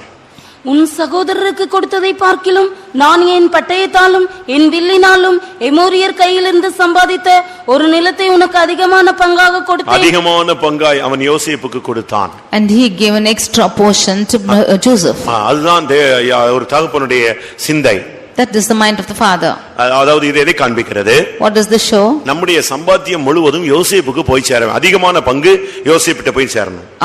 Most of our earnings should go to Joseph. யோசேப்பு கிறிஸ்துவுக்கு முன் அடையாளமான ஒரு நபர். Joseph is a forerunner of Christ. நாம் நம்முடைய தேவனுக்கு நாம் நம்முடைய சம்பாத்தியத்தில் அதிகமானதை தேவனுக்கு கொடுக்க வேண்டும். The more of our earning should go to God. இயேசுவும் கூட இந்த உலகத்திலே சில காரியங்களை சம்பாதித்தார். Even Jesus earned certain things in this earth. எதை சம்பாதிச்சாரு? What did he earn? இயேசு இந்த உலகத்துல என்ன சம்பாதிச்சாரு? What did Jesus earn in this world? இந்த உலகத்துல வந்தாரே, அவரும் கூட வேலை செஞ்சாரு, பாடுபட்டாரு, எல்லாம் செஞ்சாரு. அவர் சம்பாதித்தது என்ன? அப்போஸ்தலர் 20:28 படி, according to Acts 20:28, what did Jesus தன்னுடைய earn? சுய இரத்தத்தினாலே சம்பாதிக்கப்பட்ட சபை, His own church which he has earned by our his இந்த own உலகத்துல blood. வந்து சம்பாதித்தது சபை. The thing which he earned in this world is the church. நீங்க கூட சில நேரத்துல சொல்லுவீங்க, ரத்த சிந்தி நான் சம்பாதிச்ச வீடு. You might also say that you have shed blood and earned this house. உங்க அப்பா ஒண்ணும் கொடுக்கல. Not your father gave. நான் ரத்த சிந்தி சம்பாதிச்சதான கடை. But I have shed my blood and earned this shop. அது உண்மை. That's true. ஆனா நீ ரத்தம் சிந்தி சம்பாதிச்சதெல்லாம் மனைவி, பிள்ளை, வீடு, வாசல், காரு, நிலம், ஆஸ்தி, ஐஸ்வர்யம் தான். ஆனா இயேசு ரத்தம் சிந்தி சம்பாதித்தது என்னது? சபை. You shedding your blood, you have earned your wife, your children, your house and your land and so on. But what Jesus has earned is the church. 74ஆம் சங்கீதம் 2ஆம் வசனத்தை சொல்லி இருக்கு, நீர் பூர்வ காலத்தில் சம்பாதித்த சபை என்று சொல்லி இருக்கிறார். 74th Psalm verse 2, we see that is the church which you have earned in folk place. நீங்க இந்த உலகத்துல வந்து டெய்லி காலையில போறீங்க, சாயங்காலம் வரீங்க, எவ்வளவு தூரம் பயணப்படுறீங்க, சாப்பிடாம போறீங்க, பலவீனப்படுறீங்க, அலையுறீங்க, கஷ்டப்படுறீங்க, விழிச்சிருக்கிறீங்க, இவ்வளவு நீங்க செஞ்சு சம்பாதிச்சது என்ன? You are going every day for your work, you are suffering hard and you are laboring much and having, in spite of all this, what is the thing you did earned? மற்றவங்களை அடிக்கிறதுக்கூடிய சம்பாத்தியம் உனக்கு இருக்கா? Do you have the earning that others will perish? இல்ல விட்ட வேலையாட்கள் எல்லாம் சம்பாதிச்சு வச்சிருக்கீங்களா? Or have you earned servants? இல்ல மனைவி, பிள்ளைகள், வீடு, வாசல், இவ்வளவுதாங்க, இதுதான் நான் இவ்வளவு நாள் கஷ்டப்பட்டு எனக்கு கிடைச்சது இவ்வளவுதான் அப்படின்னு சொல்றீங்களா? Or do you say that you have earned wife, children and your house and lands? நீங்களே யோசிச்சு பாருங்க. You just think and say. நாம் சம்பாதிக்க வேண்டிய சில காரியங்கள். There are certain things which we have to earn. கர்த்தர் வந்து மனைவி, புருஷன், பிள்ளை, வீடு, வசதி இதெல்லாம் உனக்கு தருவார். God will give you a wife, a husband or children or land and facilities, everything he will give. மனைவியை தேடாதே, அவரே அழகா தேடி கொடுப்பார். Don't seek for wife, he will seek for you. கர்த்தரே எல்லாம் செய்வார். The Lord will do it. முதலாவது தேவனுடைய ராஜ்யத்தை தேடுங்கள், இவைகள் எல்லாம் என்ன செய்யும்? இவைகள் எல்லாம் கூட கொடுக்கப்படும். Seek ye first the kingdom of God and everything shall be added to you. ஆனா நம்ம சம்பாதிக்க வேண்டியது என்ன? But what is the thing which we should earn? நீதிமொழிகள் 3ஆம் அதிகாரம் Proverbs chapter 3 13ஆம் வசனத்தை பார்க்கும் பொழுது verse 13. 3:13 ஞானத்தை கண்டடைகிற மனுஷனும் புத்தியை சம்பாதிக்கிற மனுஷனும் பாக்கியவான்கள். புத்தியை சம்பாதிக்கிற மனுஷன் பாக்கியவான். Happy is the man that forgetteth understanding. முதலாவது நாம் ஒரு ஆவிக்குரிய சபைக்குள்ள வந்துட்ட பிறகு, ஞானஸ்நானம் பெற்று பரிசுத்த ஆவி பெற்ற பின்பு நாம் சம்பாதிக்க வேண்டிய முக்கியமான தன்மை என்னன்னா, ஃபர்ஸ்ட் புத்தி. After taking the baptism and the Holy Spirit, the first thing what we have to earn is understanding. புத்தி எப்படி வரும்? How will understanding come? யோபு 28:28 பார்க்கும் பொழுது, Job 28:28, அங்க என்ன சொல்லி இருக்கிறது? what is said there? பொல்லாப்பை விட்டு விலகுவதே புத்தி. To depart from evil is understanding. இந்த உலகத்துல வந்த பின்பு, இந்த மார்க்கத்துல வந்த பிறகு முதலாவது பொல்லாப்பை விட்டு விலகணும். அது ஒரு பெரிய சம்பாத்தியம். After coming into this religion, firstly we should depart from evil. நமக்குள்ள இருக்கிற இந்த உலக பிரகாரமான தொடர்புகள் எல்லாம் துண்டிக்கணும். All our earthly connections should be dropped off. பொல்லாங்காய் தோன்றுகிற எல்லாவற்றையும் விட்டு விலகுங்கள். We should depart from everything which seems to be evil. இதைத்தான் நம்ம சபையில என்ன சொல்லி இருக்கிறோம்னா, வேறுபாட்டின் ஜீவியம் சொல்லுகிறோம். That is why in our church we say the life of separation. பேதுரு பிரசங்கம் பண்ணி முடித்த உடனே ஜனங்கள் ஞானஸ்நானத்துக்கு வந்து நிக்கறாங்க. When Peter being finished his preaching, people came for baptism. இப்போ நாங்க என்ன செய்யணும்னு கேக்குறாங்க. They asked us to what we should do. First சொல்லப்பட்ட வார்த்தை என்ன தெரியுமா? மாறுபாடான இந்த உலகத்தின் மாறுபாடான இந்த சந்ததியை விட்டு விலகி உங்களை ரட்சித்துக் கொள்ளுங்கள். You set you out from this untoward generation and save yourselves. முதலாவது நீ உனக்கு தேவை, நீ சம்பாதிக்க வேண்டியது புத்தி. Firstly you should earn understanding. புத்தின்னு சொன்னா படிப்புல வர்றதல்ல. This understanding is not coming from studying. நீ ஒரு ஸ்கூல்ல போய் படிச்சிட்டு வர்றது புத்தி அல்ல. Going to school and studying is not understanding. இது வந்து வாழ்க்கையில படிக்கிறதுக்கு முன்பாக படிச்ச பின்பு வாழ்க்கை முழுவதும் இருக்க வேண்டிய ஒரு தன்மை, பொல்லாப்பை விட்டு விலகணும். This is the aspect which you should have before and after learning is all the life. நீதிமொழிகள்ல சொல்லி இருக்கிறது, என்னத்தை சம்பாதிச்சாலும் புத்தியை சம்பாதி. Therefore it is said that whatever you should earn, வீடு, வாசல், கார் எல்லாம் நீ சம்பாதிச்சு வை, கரெக்ட். ஆனா என்னத்தை சம்பாதிச்சாலும் சம்பாதிச்சுக்கோ, ஆனா புத்தியை சம்பாதின்னு சொல்றாங்க. It is good you have earned everything, house and lands, but whatever you earn, you earn understanding. நல்ல புத்திசாலிகள் கூட சில நேரத்துல புத்தி இல்லாம செயல்படுவாங்க. And some of them who are even in good understanding are unrelevant to it. நமக்கு இந்த நாட்களிலே புத்தியை சம்பாதிக்க கர்த்தர் கிருபை தர வேண்டும். These days the Lord should give us grace that we might get understanding. அடுத்ததாக ஞானத்தை சம்பாதித்தல். Nextly, getting wisdom. நீதிமொழிகள் 4ஆம் அதிகாரம் Proverbs chapter 4 5ஆம் வசனம். verse 5. ஞானத்தை சம்பாதி, புத்தியையும் சம்பாதி. எப்படி? ஞானத்தையும் சம்பாதி, புத்தியையும் சம்பாதி. Get wisdom, get understanding. இன்னும் சரியா சொன்னா 7ஆம் வசனத்தை பாருங்க. And in 7th verse, ஞானமே முக்கியம், ஞானத்தை சம்பாதி, என்னத்தை சம்பாதித்தாலும் புத்தியை சம்பாதித்துக்கொள். அப்ப ஞானத்துக்கும் புத்திக்கும் ஒரு பெரிய வித்தியாசம் இருக்கு. then there is a great difference between wisdom and understanding. இந்த ரெண்டுமே வித்தியாசமான ஒரு பொக்கிஷங்கள். These are two treasures which have differences. முதலாவது நீ புத்தியை சம்பாதி. Firstly, get understanding. எதெல்லாம் தப்புங்கறத பார்த்துட்டு அந்த விட்டு வெளியே வா. See what is evil and depart from it. ஒரு விதத்துல அது மனம் திரும்பின வாழ்க்கை, இரண்டாவது விதத்துல வேறுபாட்டின் வாழ்க்கை. Firstly, it is the life of repentance, and nextly the life of separation. இன்னும் அந்த பொல்லாப்பா தெரிஞ்சதை விட்டுட்டு அது பிடிக்க அதையே பிடிச்சிட்டு தொங்கிட்டே இருக்க கூடாது. You should not still not hang on to things which seem to be evil. நன்மை தீமை இன்னதென்று மனுபுத்திரனே அவர் உனக்கு அறிவித்திருக்கிறார். O man of God, the Lord has shown what is good and evil. உங்களுக்கு ஒண்ணுமே தெரியாதா? Do you not know anything? நாம ஒண்ணு புத்தி பதிலித்தவர்கள் அல்ல. We are not the one who are not having wisdom. இது தவறு, இது சரி அப்படிங்கற பகுத்தறியக்கூடிய கிருபையை கர்த்தர் தந்திருக்கிறார். The Lord has given us a discerning spirit as to what is good and wrong. அப்ப நீ அந்த பொல்லாப்பை விட்டு வெளியே வரணும். Then from that evil you should come out. அப்பொழுது நீ புத்தியை சம்பாதிக்கிறாய். Then you will earn wisdom. ஒரு தெளிவான ஒரு மனப்பான்மை உனக்கு கிடைக்கிறது. You will have a clear aspect. இரண்டாவது ஞானத்தை சம்பாதிக்கிறாய். Secondly, get wisdom. அது எதை காண்பிக்கிறது? What does this show? கர்த்தருக்கு பயப்படுகிற ஒரு வாழ்க்கை. It shows a life which is fearing the Lord. அத சம்பாதி.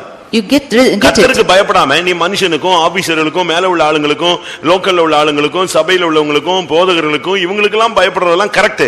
ஆனா எல்லாவற்றுக்கும் மேலாக நீ யாருக்கு பயப்படணும்? கர்த்தருக்கு பயப்படுகிற பயம் ஞானத்தின் ஆரம்பம். அத சம்பாதி. It is good that you are hearkening or obeying to the ones who are higher above you and your higher authorities, but the first thing is you receive the fear of God, and that is wisdom. இந்த கர்த்தருக்கு பயப்படுகிற பயம் நம்ம சொல்றமே, இது கிடைக்குமா? What the fear of the Lord, shall we get it? இது பரிசுத்த ஆவியில நமக்கு கிடைக்கிறது. This is given to us by the Holy Ghost. ஏசாயா 11:2 பார்க்கும் பொழுது Isaiah chapter 11 verse 2, அங்கே சொல்லி இருக்கிறது கர்த்தருக்கு பயப்படுகிற பயத்தை அருளும் ஆவி. it is said that this spirit of fear which is given by the கர்த்தருக்கு Spirit of பயப்படுகிற God. பயத்தை அருளும் ஆவி அபிஷேகத்தில் இருக்கிறது. It is the spirit of wisdom which is given in the Holy Spirit. மூன்றாவதாக Thirdly, நீதிமொழிகள் 18:15 பார்க்கும் பொழுது Proverbs 18:15, அறிவை சம்பாதி. you get knowledge. 18:15 புத்திமானுடைய மனம் அறிவை சம்பாதிக்கும், புத்திமானுடைய மனம் அறிவை சம்பாதிக்கும். The heart of the prudent getteth knowledge. நமக்கு இந்த நாட்கள்ல அறிவை சம்பாதிக்கணும். These days we should get knowledge. அறிவுன்னு சொன்ன உடனே இந்த உலக knowledge நம்ம ஜிகே நினைச்சிர கூடாது. We should not say that it's the knowledge of this world, no general knowledge அப்படி நினைச்சிர கூடாது. We should not think that this is general knowledge. கர்த்தர் பைபிள்ல சொல்ற அறிவுனா என்ன? What is the knowledge which the word of God says? பரிசுத்தரை அறிகிறதே அறிவு. The knowledge of knowing the Holy One is the knowledge. புதிய ஏற்பாட்டில் அறிவுனா என்ன?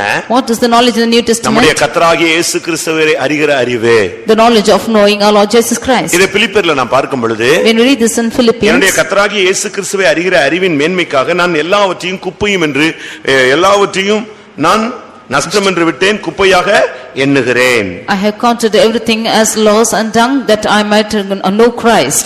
பிலிப்பியர் 3ஆம் அதிகாரம் 7ல நாம் இதை பார்க்க முடியும். 8ஆம் வசனத்திலே பார்க்க முடியும். Philippians 3rd chapter verses 7 and 8 we can see this. பிலிப்பியர் 3:8. Philippians 3:8. அங்க என்ன சொல்லி இருக்கிறது? What is said there? என் கர்த்தராகிய இயேசு கிறிஸ்துவை அறிகிற அறிவு. The excellency of the knowledge of Christ Jesus. அது அந்த மேன்மைக்காக நான் எல்லாவற்றையும் நஷ்டம் என்று விட்டேன். For this greatness I have counted everything as loss. நாம் loss. சம்பாதிக்க வேண்டியது கிறிஸ்துவை அறிகிற அறிவை நாம் சம்பாதிக்க வேண்டும். Then I should get knowledge and the knowledge of Christ Jesus. அது எதை காண்பிக்கிறது? பிரதிஷ்டையின் ஜீவியத்தை உலகத்தை வெறுப்பதை காண்பிக்கிறது. That shows the life of consecration and hating the world. கர்த்தருடைய பரிசுத்த நாமத்துக்கு மகிமை உண்டாவதாக. Glory be to the holy name of the Lord. நான்காவது, Fourthly, நீதிமொழிகள் 31:16 பார்க்கும் பொழுது Proverbs 31 verse 16, அங்கே குணசாலியான ஸ்திரீ சம்பாதிக்கிற ஒரு காரியம் என்ன? there are virtuous woman, what is she earning? ஒரு வயலை விசாரித்து அதை வாங்குகிறாள், தன் கைகளின் சம்பாத்தியத்தினால் திராட்சை தோட்டத்தை நாட்டுகிறாள். ஒரு குணசாலியான ஸ்திரீயினுடைய சம்பாத்தியம் என்ன? தன் கைகளின் சம்பாத்தியம் அவளுக்கு திராட்சை தோட்டத்தை கொடுக்கிறது. The labor of the works of the hands of a virtuous woman is she is getting a vineyard. அவளுடைய கைகளில் அவளுக்கு ஒரு கைகளில் ஒரு சம்பாத்தியம் இருக்கிறது. She is having the fruit of her hands. அந்த சம்பாத்தியத்துல அவ செய்யறது என்ன? திராட்சை தோட்டத்தை நாட்டுகிறாள். She is planting a vineyard with that earning. இது திராட்சை தோட்டம் என்பது சபையை காண்பிக்கிறது. This vineyard shows the church. மகிழ்ச்சியான வாழ்க்கையை காண்பிக்கிறது. It shows a joyous life. அது ஆவிக்குரிய வளர்ச்சியை காண்பிக்கிறது. It shows the spiritual growth.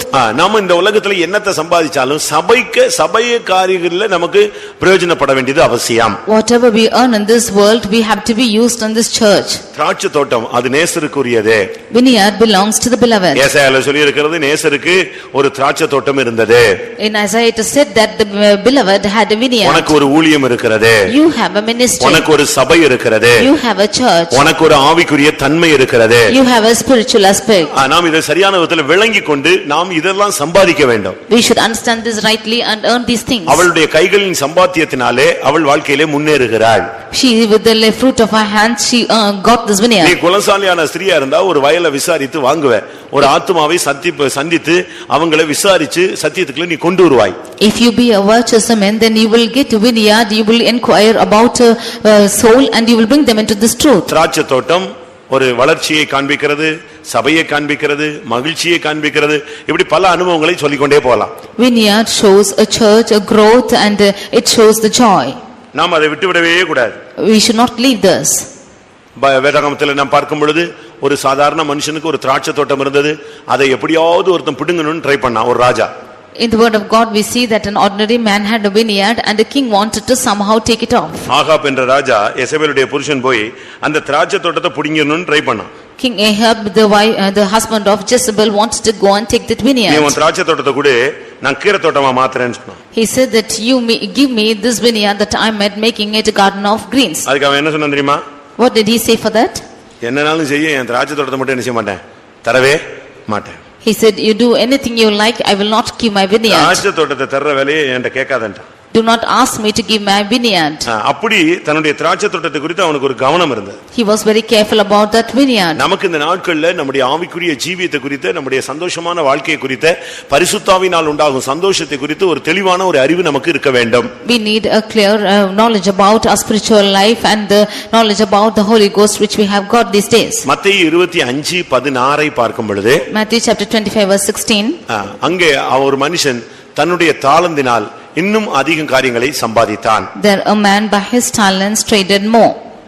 5 தாலந்தை வாங்கினவன் போய் அவைகளை கொண்டு வியாபாரம் பண்ணி வேறு 5 தாலந்தை சம்பாதித்தான். 5 தாலந்து வாங்கினவன் இன்னும் 5 தாலந்தை சம்பாதித்தான். He who had received 5 talents went and got even 5 talents. இது திறமைக்கு தக்கதாக இல்லாவிட்டால் தேவன் கிருபைக்கு தக்கதாக நமக்கு பகிர்ந்து கொடுக்கிற ஈவின் தன்மைகள், இல்லாவிட்டால் வரங்கள், வல்லமைகள், ஜெப ஆவி, விசுவாசம், பரிசுத்தம், பிரதிஷ்டை, தெய்வீகமான தன்மைகளை காண்பிக்கிறது. This shows the gifts and talents and power and the divine characters and faith which the Lord has given to us by faith. அவனவனுடைய முந்தின வசனம், அவனவனுடைய திறமைக்கு தக்கதாக ஒருவனிடத்தில் 5 தாலந்து கொடுக்கப்பட்டது. Then the previous verse we say that according to each one's talents, one man was given 5 talents. இன்னொருத்தல 2 தாலந்து கொடுக்கப்பட்டது. And to another 2 talents. 5 தாலந்தை வைத்து அவன் 5 தாலந்தை சம்பாதித்தான். And he who had 5 talents earned 5 talents with 2 it. தாலந்தை வைத்து 2 தாலந்து சம்பாதித்தான். And he who had 2 had earned 2 சரி, talents. உங்களுக்கு கொடுத்த கிருபையை வைத்து நீங்க என்ன சம்பாதிச்சிருக்கீங்க? Now what have you earned with the talents which the Lord has given இன்னைக்கு you? உலகத்துல எத்தனையோ பேருக்கு கிருபை கிடைக்கு, அவங்க பெரிய மீட்டிங் போட்டு கோடிக்கணக்கில் சம்பாதிச்சிடறாங்க. Today many of them are given the graces and they are conducting meetings and earning crores. பணமா சம்பாதிச்சிடறாங்க. By casting out demons they are earning money. தீர்க்கதரிசனம் சொல்லி பணமா சம்பாதிச்சிடறாங்க. By telling the prophecies they are earning money. அப்படிதானே? உலகத்துல இப்படி தான் நடக்குது. This is what happening in the world. அற்புதங்களை செய்றாங்க, பணமா சம்பாதிச்சிடறாங்க. They are doing miracles and earning money. ஆனா இந்த தாளந்தை கொடுத்து இதை சம்பாதிக்கிறது அல்ல. But not giving this talent and earning things. உனக்கு கொடுத்த ஜெப ஆவியை வச்சு நீ என்ன சம்பாதிச்சிருக்கிற? By your prayer life what have you earned? பணத்தை அல்ல. Not money. 5 ஆத்துமாக்கள் நீ சம்பாதிச்சிருக்கணும். You should have earned 5 souls. உனக்கு கொடுத்த கிருபையை வைத்து நீ ஜனங்களை விடுவிச்சிருக்கணும். By the grace the Lord has given you should have delivered people. Bible என்ன சொல்லுது? இலவசமாய் பெற்றீர்கள், இலவசமாய் பெற்றீர்கள், இலவசமாய் கொடுங்கள். The word of God says that you have received freely, freely give. சரி, இங்க உட்கார்ந்து இருக்கிற நம்மை பார்த்து ஒரு கேள்வி. And the question to us who are seated here. எல்லாருக்கும் ஏதாவது ஒரு தாளந்து கொடுத்திருப்பாரு. The Lord would have given at least 1 talent for anyone. கொடுத்திருக்காரா? கொடுத்திருக்காரா? Has he given? எல்லாருக்கும் ஒரு gift இருக்கும். All of them will have a gift. ஏதாவது ஒரு திறமை இருக்கும். All they will have some gift. உங்களுக்கு இல்லன்னு நீங்க என்ன செய்ய முடியாது, மறுதலிக்க முடியாது. You cannot deny that you do not have. ஏதாவது ஒரு வரம் இருக்கும், 2 வரம் இருக்கும், 9 வரம் இருக்கும். எவ்வளவோ கிருபைகளை கர்த்தர் அவனவனுடைய தேவைக்கேற்றமா இல்ல அவனவனுக்கு தேவன் பகிர்ந்து கொடுக்கிறார். Maybe 1 gift or 2 gift or 9 gift, the Lord gives everything according to his measure. உங்களுக்கு இல்லன்னு சொல்றீங்களா இருக்குன்னு சொல்றீங்களா? Do you say do not have or do you have? 1 கொரிந்தியர் 12:7 படி 1 Corinthians 12:7 ஆவியினுடைய அனுக்கிரகம் அவனுடைய பிரயோஜனத்துக்கென்று அளிக்கப்படுகிறது. The gifts of the Spirit is given to everyone according to his measure. 11ஆம் வசனத்திலே In verse 11 தமது சித்தத்தின்படியே அவனுக்கு அவர் பகிர்ந்து கொடுக்கிறார். it is given to him according to his will. ஒருத்தனுக்கு 5 கொடுத்தாரு, ஒருத்தனுக்கு 2 கொடுத்தாரு, ஒருத்தனுக்கு 1 கொடுத்தாரு. அது அவருடைய சித்தம். He is giving 5 talents and to the other 2 and to the other 1 it's his will. உங்களுக்கு ஒரு கிருபை கொடுத்திருக்கிறார். அது நீங்க உங்களுக்கு தெரியுமா? Then the Lord has given you his grace. Do you know that? நீங்க புதைச்சு வச்சிட்டு ஒண்ணுமில்லன்னு கையை காட்டிட்டே இருக்கீங்க. You are hiding it and saying that you don't have and showing உனக்கு எதிலியாவது ஒண்ணுல ஸ்கில்ஃபுல்லா கத்தர் வச்சிருப்பாரு. The Lord would have kept you skillful in at least one thing. அத நீங்க எப்படி கண்டுபிடிக்கலாம்னா, how can you find this? இந்த அங்கவினர்களை பாருங்க. You can see the ones who do not having their handicapped ones. அவங்கள பாருங்க. You see them. அவங்களுக்கு கண்ணு தெரியாது. They don't have இல்ல கை வேலை செய்யாது. They cannot ஏதாவது ஒரு பாதிப்பு இருக்கும். or they will have some effect. ஆனா பாட சொல்லுங்க. But if you ask them to sing, அருமையா பாடுவாங்க. they will sing beautifully. Music போட விடுங்க. You leave them to play music. Music போட விடுங்க. You leave them to play music. அருமையா போடுவாங்க. They will play well. ஏன்னா அவங்களுக்கு அந்த டாலன்ட் இருக்கு. Because they have the talent. ஒரு திறமை இல்ல, இன்னொரு திறமையை கர்த்தர் கொடுத்திருக்கிறார். When they don't have one talent, they have the உட்கார்ந்திருக்கிற எல்லாருக்கும் கர்த்தர் ஒரு கிருபை கொடுத்திருக்கிறார். The Lord has given grace to everyone seated here. அது ஒண்ணா இருக்கலாம். That might be 1. ரெண்டாக இருக்கலாம். It might be 2. அஞ்சாவும் இருக்கலாம். It might be 5. உங்களுக்கு இருக்கா? Do you have it? இல்லன்னு சொல்வீங்களா? Will you deny saying no? RS ஜேக்கப்னு ஒரு சிறுகதை எழுதுகிற ஒருத்தரை நீங்க கேள்விப்பட்டிருப்பீங்க. One person whose name is R.S. Jacob, he was a story writer. இந்த கிறிஸ்டியன் கதைகள் எல்லாம் ரொம்ப எழுதி வச்சிருப்பாரு. நீங்க படிச்சிட்டு இருந்திருப்பீங்க. He used to write many Christian stories. You would have read. அவருக்கு எப்படி இந்த கிருபை கிடைச்சதுன்னு நேத்து நான் படிச்சு பார்த்தேன். Yesterday I read as to how he got the calling. அதாவது எப்படி அவருக்கு நாவன்மை கிடைத்தது, எப்பொழுது அவருக்கு எழுத்து திறமை கிடைத்தது. When he got the talent to speak and when he got the talent to write. அவர் சின்ன பையன்ல படிக்கும்போது, when he was learning as a small boy, ஒரு நாள் பொன்னம்மா சன்னியாசின்னு ஒருத்தங்க வந்து பிரசங்கம் பண்ணாங்க.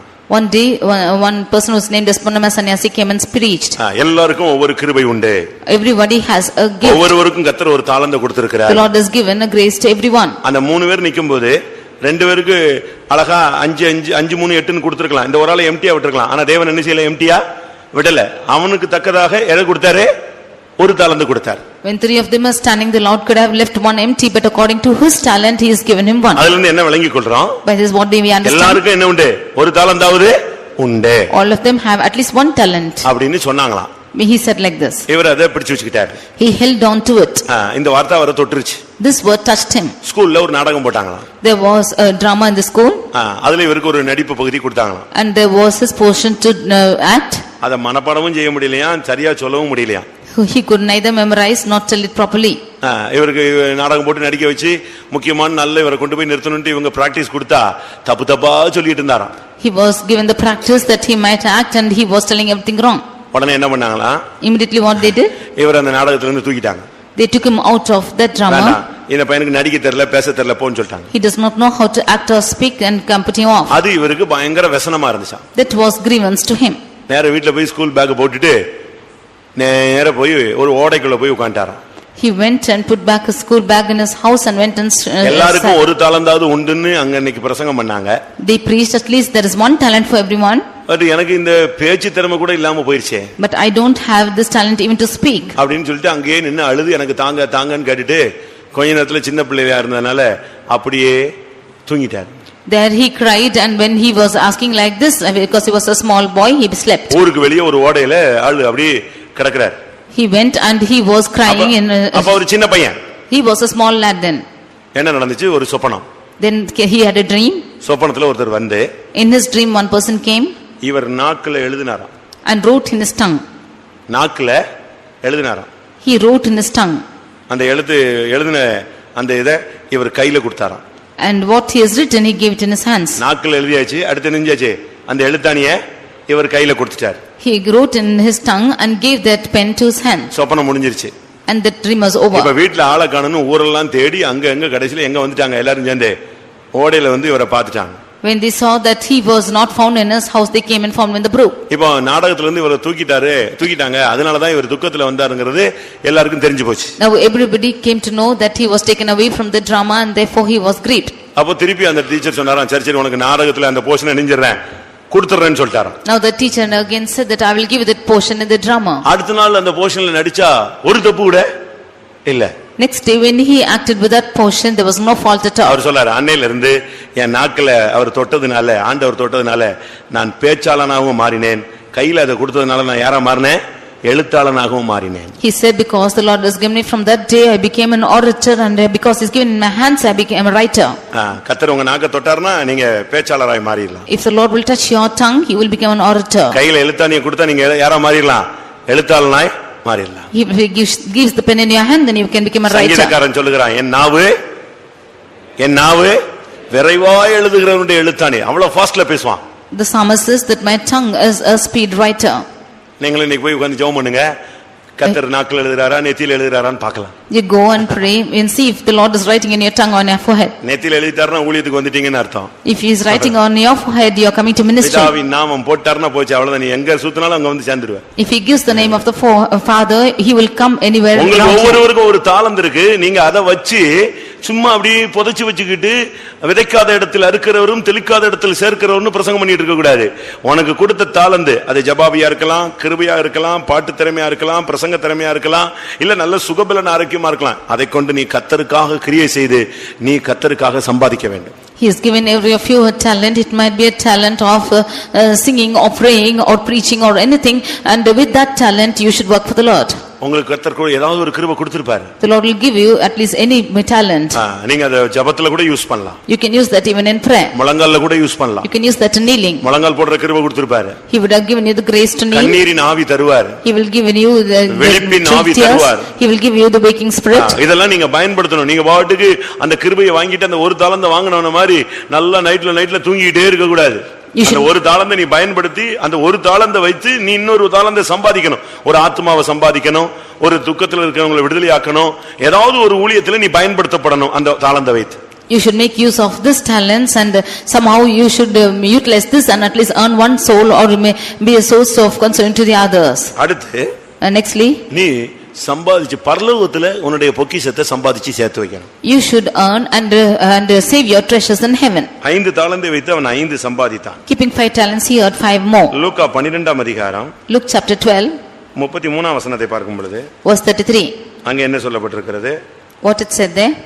உங்களுக்கு உள்ளவைகளை விற்று பிச்சை கொடுங்கள், பழமையாய் போகாத பணப்பைகளையும் குறையாத பொக்கிஷத்தையும் பரலோகத்திலே உங்களுக்கு சம்பாதித்து வையுங்கள். இந்த உலகத்துல சம்பாதிச்சு சேர்த்து வச்சது மாத்திரமல்ல, எங்க சம்பாதிச்சு சேர்த்து வைங்க, எங்க சம்பாதித்து வைங்க, பரலோகத்துல சம்பாதிச்சு வைங்க.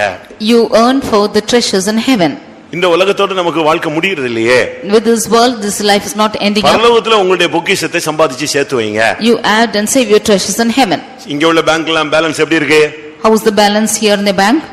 நல்லா இருக்கா? Is it good? போன வாரம் நான் ஒரு இடத்துல இருக்கும்போது ஒரு தகப்பன் ஃபோன் பண்ணாரு.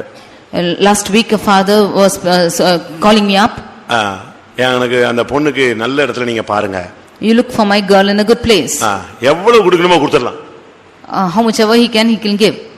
அந்த அளவு நான் ஆண்டவர் கிருபையில எல்லாம் வச்சிருக்கிறேன். To that extent I have kept everything.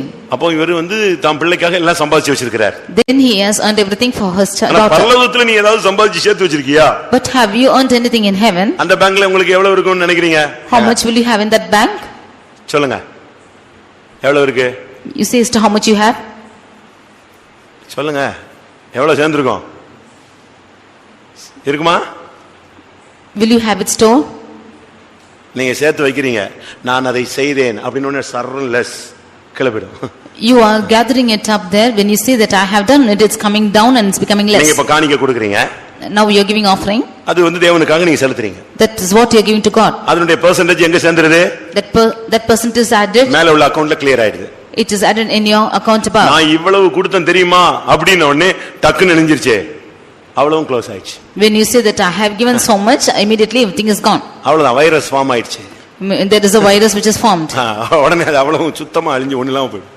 And it destroys with nothing. நான் இதை செய்தேன் என்று எப்பொழுது நீங்கள் சொன்னீர்களோ அப்பொழுதே நீங்கள் பூமியிலே அதை அடைந்து தீர்ந்தாயிற்று.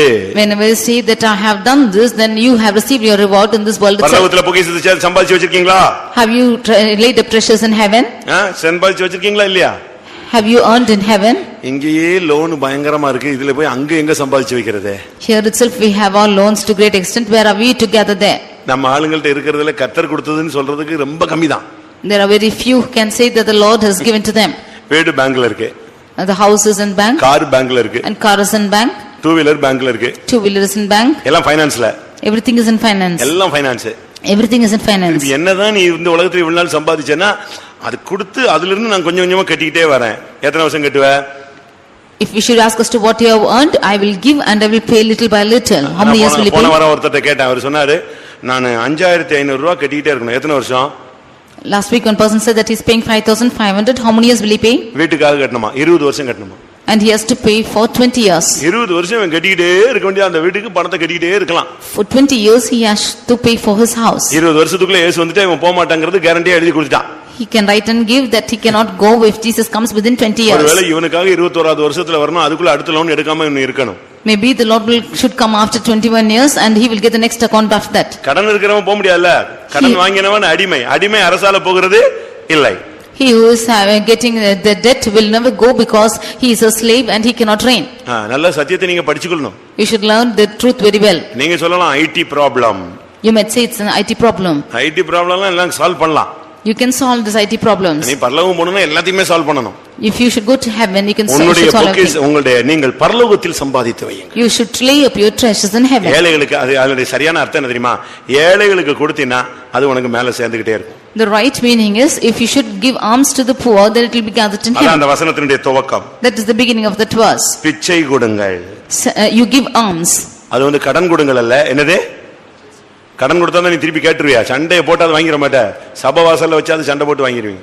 It's not giving and lending the money but giving alms. அதுக்கு தான் இங்க என்ன சொல்லி இருக்கு? எங்க என்ன செய்யுங்க? பிச்சை கொடுங்க. Therefore it is asked to give alms. நீ அப்படி கொடுத்தீனா நீ போய் அவன்கிட்ட போய் கேப்பியா? திருப்பி நான் 1.5 ரூபாய் கொடுத்துட்டேன் எனக்கு தான் கேப்பியா? நீ அதை விட பெரிய பிச்சைக்காரனா மாறிடுவ. If you should go and ask back for the 1.5 rupees, then you will be the next beggar. நம்மளே இப்போ சரியான காசு கொடுக்கலன்னா அவன் நம்மள பிச்சைக்காரங்கறான். If you are not giving the right amount, then we are the beggars. நீங்க இப்ப போய் 50 பைசா அவனுக்காக பிச்சை கொடுங்க, அவன் ஏசிக்கிட்டே போவான் பிச்சைக்கார பையன். அவன் நம்மள ஏசிக்கிட்டே போவான்.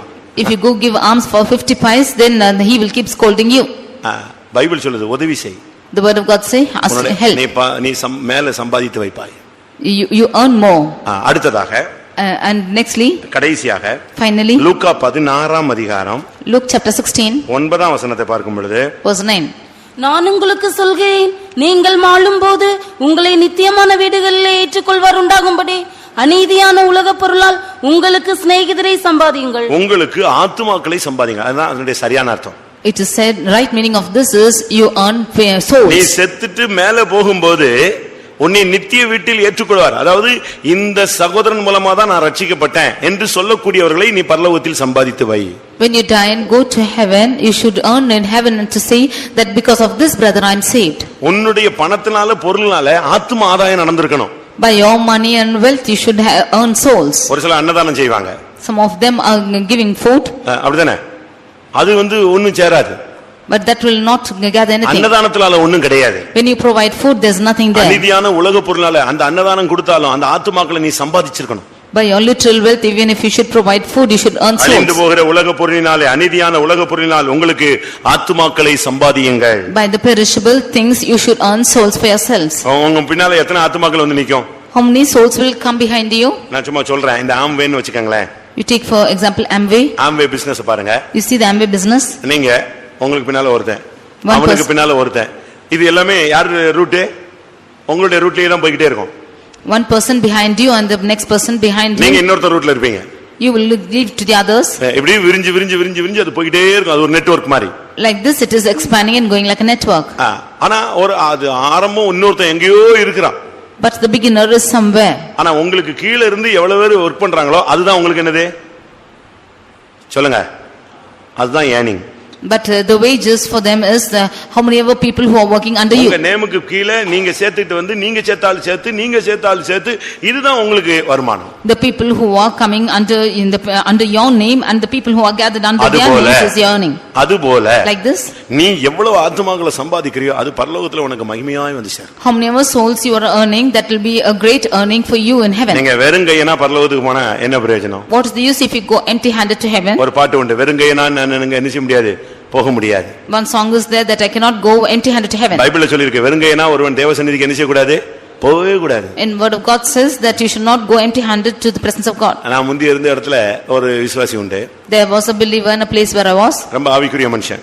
He was a spiritual man. எப்ப வந்தாலும் எதையாவது வாங்கிட்டு வருவாரு. Whenever he comes, he'll get something or the other. நைட்டோ பகலோ நல்லதோ கெட்டதோ எதுக்கு வகித்தம் வந்துட்டாலும் அவர் ஏதாவது வாங்கிட்டு வருவாரு. May it be night or day, any time he comes, he will get something. என்னன்னு கேட்டா, If I ask why, வெறுங்கையா நீ என்ன செய்ய கூடாது, ஆசாரியனை போய் பார்க்க கூடாது அப்படின்னு பிரசங்கம் கேட்டேன். I heard a message as to you should not go barehanded, empty-handed to see the priest. அதுபோல பைபிள் வெறுங்கையனா நீ தேவசந்நிதிக்கு என்ன செய்ய கூடாது, போக கூடாது. பரலோகத்துக்கு நீ போகும்போது வெறுங்கையனா உன் பக்கத்துல ஒரு ஆத்மா கூட இல்லாம நீ ஒரு தனித்த நபரா போய் என்ன பிரயோஜனம்? Like this, you should not go empty-handed to the presence of God. If you go to heaven, you go alone without anybody to count. நாசரேத்துல ஒரு நல்ல வாய்ப்பு இருக்கு, ஆளுக்கு கம்மியா இருக்கு. நீங்க அவ்வளவு பேரும் ஜெபிச்சு நாசரேத்து முழுவதையும் இழுத்துட்டு பரலோகத்துல போய் நிக்கணும். In Nazareth, you have good opportunity. People are very few. You should gather all the people of Nazareth and go to heaven. அவங்க எல்லாம் சொல்லுவாங்க, நாங்க ரட்சிக்கப்பட்டோம் அப்படி இப்படின்னு. உன் மூலமா சுவிசேஷம் சொல்லப்பட்டிருக்கணும். And they will say that they are saved, but through you they should be saved. கண்ணீரினால அவன் ரட்சிக்கப்பட்டிருக்கணும். By your tears they should be saved. உன் முழங்கால்ல அவனை சந்திச்சிருக்கணும். By your kneeling he should be met. உன்னுடைய ஜெபத்துல அவன் திருப்பப்பட்டிருக்கணும். By your prayer he should be turned. அந்த ஆத்துமாக்களுக்காக நீங்க பிரயாசப்படணும். For that soul you should labor. Pavul சொல்றார், நான் சுவிசேஷத்தினால் இவனை பெற்றேன். St. Paul says that through gospel I have begotten him. உன்னுடைய ஜெபத்துல ஆத்துமாக்கள் பிறப்பிக்கப்படணும். By your prayer people should be begotten. அநீதியான உலக ஒரு ஆத்துமா ஏழையா இருக்கானா அவனுக்கு உதவி செய்ய, அதன் மூலமா அவன் ரட்சிக்கப்படலாம். If there are poor people, then give alms, by that he will be saved. ஒரு ஆளை படிக்க வை, அதன் மூலமா ஒருத்தர் ரட்சிக்கப்படலாம். You educate a person, by that you can save a person. ஒருவனுக்கு ஒரு நேரம் ஆகாரம் கொடு, அதன் மூலமா அவன் ரட்சிக்கப்படலாம். You give one time meal for that, by that he will be saved. எப்படியெல்லாமோ கர்த்தர் அற்புதங்களை செய்வார். By many things God will do miracles. ஒரு சர்ச்சில நமக்கு பக்கத்துல இடம் வாங்க வேண்டியது இருந்துச்சு. In one church I had to get a nearby land. அதுக்கு ஆர்எஸ்எஸ் பயங்கர எதிர்ப்பு. And the RSS resisted more. அந்த இடத்தை அவங்க வாங்கி ஏதாவது செஞ்சிரணும், இல்லன்னா வேற யாரையாவது வாங்க வச்சிரணும், தவிர இந்த சர்ச்சுக்காரங்க நிச்சய கூடாது, வாங்க கூடாதுன்றான். They wanted to get the land or ask somebody else to get the land and do something, but church should not get it. அந்த ஓனர் போய் அவங்க பார்த்து பேசிட்டாங்க. They went and saw the owner and spoke. ஒன்னு நாங்க சொல்ற ஆளு கொடுக்கணும், இல்லாட்ட இப்படிப்பட்ட இடத்துக்கு கொடுக்க கூடாது. You should either give to the person whom we are telling, or you should not give this place. அவன் ஒரு சாதாரண ஆளு, பட் அவன் ஓரளவு கர்த்தரை அறிந்த ஒரு நபர். ஆனாலும் சரி, அவனுக்கு சூழ்நிலை அங்க உள்ள என்ன பிரச்சனைன்னு தெரியாது, சரின்னு சொல்லிட்டான். He was an ordinary person and he did not know what the situation was. He was a saved person and therefore he said all right. இப்ப அடுத்து நம்ம ஆளுங்க போய் அவனை பாக்குறாங்க. Nextly our people went and met him. அவங்க போய் பாக்கும்போது when they went and saw, நீங்க யாருன்னு கேட்டான். He asked us to who you are. எந்த சபைன்னு கேட்டான். Which church you belong to. சபை பேரெல்லாம் கேட்டுக்கிட்டான். And he asked the name of the church. கடைசில சொன்னான், and finally he said, உங்களுக்கே கொடுத்துறேன், I will give to you. அப்படினா என்னன்னு கேட்டாங்க. They asked why. ஏன்னா இவன் கொடுக்க மாட்டான்னு சொன்னாங்க, இப்ப இவன் கொடுத்துறேன்னு சொல்றானே எப்படி அப்படின்னு கேட்டபோது அவன் சொன்னான், ஒரு நாள் எனக்கு ரொம்ப டயர்டா இருந்துச்சு, அப்ப நான் ரொம்ப வறுமையில இருந்தேன், சாப்பாடு கூட இல்ல, ஒரு பெண்டிகாஸ்ட் சர்ச்சுக்கு போனேன். He said the reason because he was not wanting to give. When he was asked, he said, when I was hungry before I went to a Pentecostal church. ரொம்ப ஏழ்மையில இருக்கும்போது ஒரு நாள் ரொம்ப துவண்டு போய் மனம் உடைஞ்சி ஒரு நாள் சாப்பாடு கூட கஷ்டத்துல நான் ஒரு பெண்டிகாஸ்ட் சர்ச்சுக்கு போனேன். When I was very poor, I did not have even one meal, I went to the Pentecostal church when I was hungry. கூட்டம் முடிஞ்சு அங்க சாப்பாடு கொடுத்தாங்க. After the meeting they gave me the food. அன்னைக்கு எனக்கு ஒரு நல்ல சாப்பாடு, ஒரு நேர சாப்பாடு கிடைச்சது. I had a good meal that day. ஆனா இன்னைக்கு என்னை ஆண்டவன் ஆசீர்வதிச்சிட்டாரு, நான் நல்லா இருக்கேன். But today the Lord has blessed me and I am in good. அந்த ஒரு நேர ஆகாரத்துக்காக இந்த கோயிலுக்கு தான் நினைச்சுவேன், இந்த சர்ச்சுக்கு நான் இந்த இடத்தை கொடுக்கிறேன், நீங்க என்ன ரேட் கொடுக்குறீங்களோ வாங்கிட்டு போங்கன்னு சொல்லிட்டான். For that one time meal I will give this place to the church, whatever rate you fix you get it and go. இப்படி தான் செங்கோட்டை ஃபெய்தமுக்கு பக்கத்துல உள்ள இடம் கிடைச்சது. This is how the place near the Chengote Faithum was got. எதுக்கு இதை சொல்றேன்னா, அந்த ஒரு நேர ஆகாரம் அவனுக்கு ஒரு கிரியை நடப்பித்தது. That one time meal made a work in him. நீங்க இந்த ஒரு நேரம் அந்த ஜஸ்ட் அந்த கொஞ்சம் உதவி பாருங்க, ஒரு ஆத்மாவே திருப்பிடும். You help a little bit and it will turn the soul. எத்தனை பேர் ஒரு செகண்ட்ல சூசைட்ல இருந்து வெளியே வந்திருக்காங்க தெரியுமா? How many of them in a moment have come out of suicide? சூசைட்ல இருந்து எத்தனை பேர் வெளியே வந்திருக்காங்க தெரியுமா? You know how many of them have come out of suicide? சாக போயிட்டு லாஸ்ட் மினிட்ல யாரோ தொடுதல் உடனே வந்து ரட்சிக்கப்பட்டிருக்காங்க. At the large verge to death, they were, by some touching, they came back. இதெல்லாம் எதுக்கு நான் சொல்றேன்னா, Why I say this is, நீங்க அந்த நேரத்துல அந்த வேலையை நீங்க செய்யலைன்னா அந்த ஆத்மா அழிஞ்சு போயிடும். if you do not do that work at that moment, that soul will perish. அதனால நீங்க சும்மா ஏதோ கல்யாணம் கட்டிட்டேன், பிள்ளைய பத்துட்டேன், 2 பிள்ளைகளை தூக்கிக்கிட்டு அப்படியே இதே வாழ்க்கை இதே தரிசனம்னு போக கூடாது. இப்ப நீ கண்ணை மூடுனா பரலோகத்துல உனக்கு ஆத்மாக்கள் இருக்கணும். You should not go with the vision that you are married and got 2 children, but when you close your eyes, you should have souls in heaven. என்னத்தை நீ சம்பாதித்தாய்? What have you earned? இதுவரை நீ சம்பாதித்தது என்ன? What have you earned thus far? இப்பொழுது உனக்கு இருக்கிறது என்ன? What is it that you have now? இதுவரை சம்பாதிக்க வழி தெரியாவிட்டால், ஆவிக்குரிய ஜீவிதத்தில் சம்பாதிக்க தெரியாவிட்டால், இந்த வசனத்தின் அடிப்படையில் ஆத்மாக்களை சம்பாதியுங்கள். If you do not know what to earn thus far, then under the aspect of this verse you earn souls. புத்தியை சம்பாதியுங்கள். You earn understanding. கர்த்தருக்கு பயப்படுகிற பயப்படுதலை சம்பாதியுங்கள். You earn the fear of God. கர்த்தரை அறிய அறிவை சம்பாதியுங்கள். You earn the understanding of God. மகிழ்ச்சியான வாழ்க்கையை சம்பாதியுங்கள். You earn the joyous life. கர்த்தர் கொடுத்த தாளந்தினால் இன்னும் தாளந்துகளை, இன்னும் வளர்ச்சியை, ஆவிக்குரிய ஜீவிதத்தில் முன்னேற்றத்தை சம்பாதியுங்கள். By the talents that the Lord has given, you go forward in your progression in your spiritual life. உங்களுடைய சொத்துக்களை சம்பாதித்து வையுங்கள். You earn your treasures up in heaven. ஆத்துமாக்களை சம்பாதியுங்கள். You earn souls. இயேசு தன்னுடைய சுய இரத்தத்தினாலே சம்பாதிக்கப்பட்ட சபைக்காக தான் வரப்போகிறார். Jesus is coming for the church which he has earned by his own blood. ஒவ்வொரு சொட்டு இரத்தத்தை சிந்தி இந்த சபையை சம்பாதித்தார். He has shed every drop of blood and purchased this church. தன்னுடைய தழும்புகளால உங்களுக்கு, நமக்கு, நம் ஒவ்வொருவருக்கும் அவர் சுகத்தை சம்பாதித்து வைத்திருக்கிறார். By his stripes he has earned us every healing. அவர் சிலுவையினாலே நமக்கு சுகத்தை சம்பாதித்து வைத்திருக்கிறார். By his cross he has given us the health. எல்லாரும் கண்களை மூடுவோம். Let's all close our eyes. கர்த்தருடைய சமூகத்திலே நம்முடைய சம்பாத்தியத்தின் தன்மையை நாம் நினைவு கூறுவோம். Let us remember the aspect of our earning in the presence of God. எல்லாம் முடிஞ்சிட்டு எனக்கு ஒரு மனைவி 2 பிள்ளைங்க, இதுதான் நான் சம்பாதிச்சேன்னா இதுக்கு பரலோகத்துல ஒரு பிரதிபலனும் கிடையாது. If you should say having everything I have earned my wife and children, you have no reward in heaven. எனக்கு வீடு இருக்கு, வாசல் இருக்கு, எனக்கு கார் இருக்கு, சொத்து இருக்கு, நல்லது, இதெல்லாம் ஒண்ணும் உன் கூட வராது. ஒன்றையும் நீ கொண்டு வந்ததில்லை, ஒன்றையும் நீ கொண்டு போவதும் இல்லை.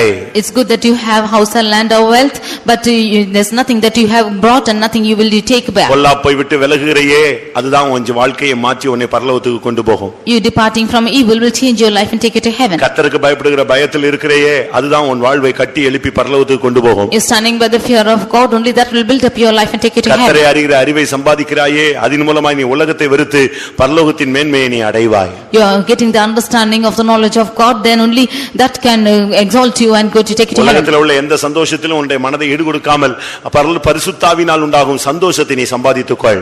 No, not giving room to any other joy in this world, you receive the joy of the Holy Ghost. தேவன் கொடுத்த கிருபையை வைத்து இன்னும் கிருபையில முன்னேறி செல்வாயாக. Having the graces which the Lord has given you, you go forward in your graces. இந்த உலகத்தில் நீதியின் கிரியைகளை செய்து பரலோகத்திலே நீங்கள் சொத்துக்களை சம்பாதித்து சேர்த்து வையுங்கள். Doing the works of righteousness in this world, you earn together wealth in heaven. உனக்கு கொடுத்த பணம் பொருள் மூலமாக ஆத்துமாக்களை சந்தி, ஆத்துமாக்களுக்கு கொடு, ஆத்துமாக்களை எப்படியாவது அவளை கிறிஸ்துவை அறிகிற அறிவுக்கு நீ வழி நடத்துவாயாக. By the money and things that you have, you go and give to the souls, and somehow you lead the souls to heaven. எத்தனையோ பேருக்கு கர்த்தர் உதவி செய்யக்கூடிய வாய்ப்பை கர்த்தர் நமக்கு தருவார். The Lord will give us opportunity to help many of them. எத்தனை பேர் இந்த கூட்டத்தில் கடைசியா சொல்ல போறீங்க, கர்த்தாவே எனக்கு தந்தால் நான் கொடுப்பேன்? How many of you will finally say in this meeting, if the Lord will give, I will give? அப்படி சொல்றவங்க மட்டும் கை வைத்துங்க பார்க்கலாம். All those who say like this, lift your hands. தமிழ்ல ஒரு வார்த்தை உண்டு, மனம் இருந்தால் மார்க்கம் உண்டு. They will say in proverb that if you have mind, கர்த்தாவே எனக்கு கொடுத்தால் நான் கொடுப்பேன். Lord, if you give, I will give to you. எனக்கு தாரும் நானும் தருகிறேன். You give me and I will give. நீங்க அப்படி சொல்லி பாருங்க, கர்த்தர் தருவாரு. நீங்க அதுல உண்மையா இருந்தீங்கன்னா வந்துகிட்டே இருக்கும். நீங்க அதுல திருப்பி ஏமாத்திட்டீங்கன்னா வர்றது பிரேக் ஆயிடும். If you say this and be faithful in this, then he will give it to you. If you are unfaithful, then it will break. கர்த்தாவே இந்த உலகத்துல நான் பல காரியங்களை சம்பாதித்து விட்டேன். Lord, I have earned many things in this world. மனைவி, ஆடு, மாடு, வீடு, கார் எல்லாம் சம்பாதிச்சிட்டேன். ஆனால் இனிமேல் நான் நித்திய ஜீவனை சம்பாதிக்க வாஞ்சிக்கிறேன். I have earned wife, children, cattle and car, but hereafter I want to earn eternal life. ஆத்துமாக்களை சம்பாதிக்க வாஞ்சிக்கிறேன். I want to earn souls. அப்படி வாஞ்சிக்கிறவங்க எல்லாம் கண்களை மூடுங்க. All those desire like this, close your eyes. நீ என்னத்தை சம்பாதித்தாய்? What have you earned? அவன் துரிதமாய் சம்பாதித்தான். He earned it hastily. அவன் சொல்றான், சாலமோன் சொல்றான், என்னை போன்று துரிதமாய் சம்பாதிக்கத்தக்கவன் யார்? Solomon says, who is the one who hastily earns like me? அவனை போல நம்ம துரிதமாய் ஆத்துமாக்களை சம்பாதிக்கணும். Like this we have to hastily earn souls. துரிதமாய் அழிந்து போகிற ஜனங்களை சம்பாதிக்க வேண்டும். We have to earn hastily the perishing souls. கர்த்தர் நமக்கு உதவி செய்வாராக. The Lord help us. Amen. Hallelujah. Hallelujah. Hallelujah. Jesus. Amen. Amen. Amen. Hallelujah. Hallelujah. ஆண்டவரே ஆமென் ஆமென் ஆமென் ஆமென் ஆமென் ஆமென் ஆமென் ஆமென் ஆமென் ஹல்லேலூயா ஹல்லேலூயா. ஆமென். ஒரு சிலர் வேலை கிடைக்கலம்பாங்க, எனக்கு வேலை கொடுக்க மாட்டேங்கிறாங்கம்பாங்க. ஒரு சிலர் கஷ்டப்பட்டு என்னால வேலை செய்ய முடியாதும்பாங்க. ஒரு சிலர் எனக்கு லக் இல்லம்பாங்க. இப்படி விசுவாசிகள் சொல்லிட்டு அலையக்கூடாது. நீ கர்த்தருக்காக செய்ய வேண்டிய வேலை உண்டு. நீ பொல்லாங்கான ஊழியக்காரனாக சோம்பேறியான ஊழியக்காரனாக இருக்கக்கூடாது. சாலமோனை போல துரிதமாய் சம்பாதிக்க வேண்டும். ஆமென். இந்த நாசரேத்துல நாம் சம்பாதிக்க வேண்டிய ஜனங்கள் எவ்வளவோ இருக்கிறது. கர்த்தரே சொல்கிறார், இந்த பட்டணத்தில் எனக்கு அநேக ஜனங்கள் உண்டு, நாம் துரிதமாய் சம்பாதிப்போம். ஹல்லேலூயா. ஆமென். ஆத்துமாக்கள் சபையில கொண்டு வந்து சேர்க்கப்பட வேண்டும். இன்றைக்கு நாம் கண்ணை மூடினால் பரலோகத்திலே நித்திய வீட்டில் நம்மை ஏற்றுக்கொள்கிற ஒரு பெரிய திரள் கூட்டம் ஜனங்கள் வேண்டும். ஹல்லேலூயா ஹல்லேலூயா ஹல்லேலூயா ஹல்லேலூயா ஹல்லேலூயா ஹல்லேலூயா.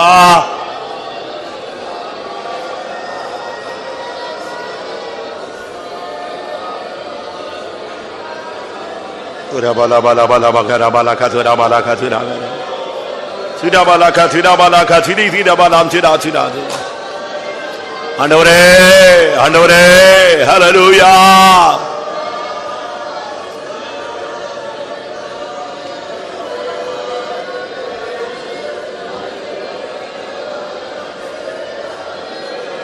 ஹல்லேலூயா. ஹல்லேலூயா. ஆமென்.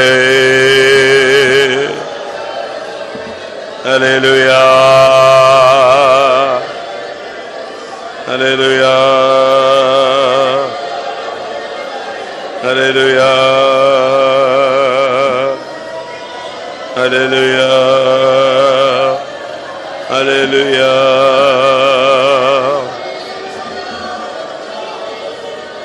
ஆமென். ரிகரபலா திரபலா திரபலா கரபா திரபலா கதிரபானியா. ஹல்லேலூயா ஹல்லேலூயா ஹல்லேலூயா. ஆமென் ஆமென் ஆமென் ஆமென் ஆமென் ஆமென் ஆமென் ஆமென் ஆமென் ஆமென் ஆமென் ஆமென். கர்த்தருடைய சமூகத்துக்காய் ஸ்தோத்திரம் பண்ணுவோம். நாம் என்னத்தை சம்பாதிக்க வேண்டும் என்பதை குறித்து கர்த்தர் நமக்கு சொல்லிக் கொடுத்தபடினால ஸ்தோத்திரம் பண்ணுவோம். உலகத்துக்குரிய காரியங்களை சம்பாதித்து அது அழிவுக்குரியது. நித்திய அழியாத ஒரு காரியத்தை சம்பாதிக்க வேண்டும் என்று தேவன் நமக்கு சொல்லிக் கொடுத்தபடினால ஸ்தோத்திரம் பண்ணுவோம்.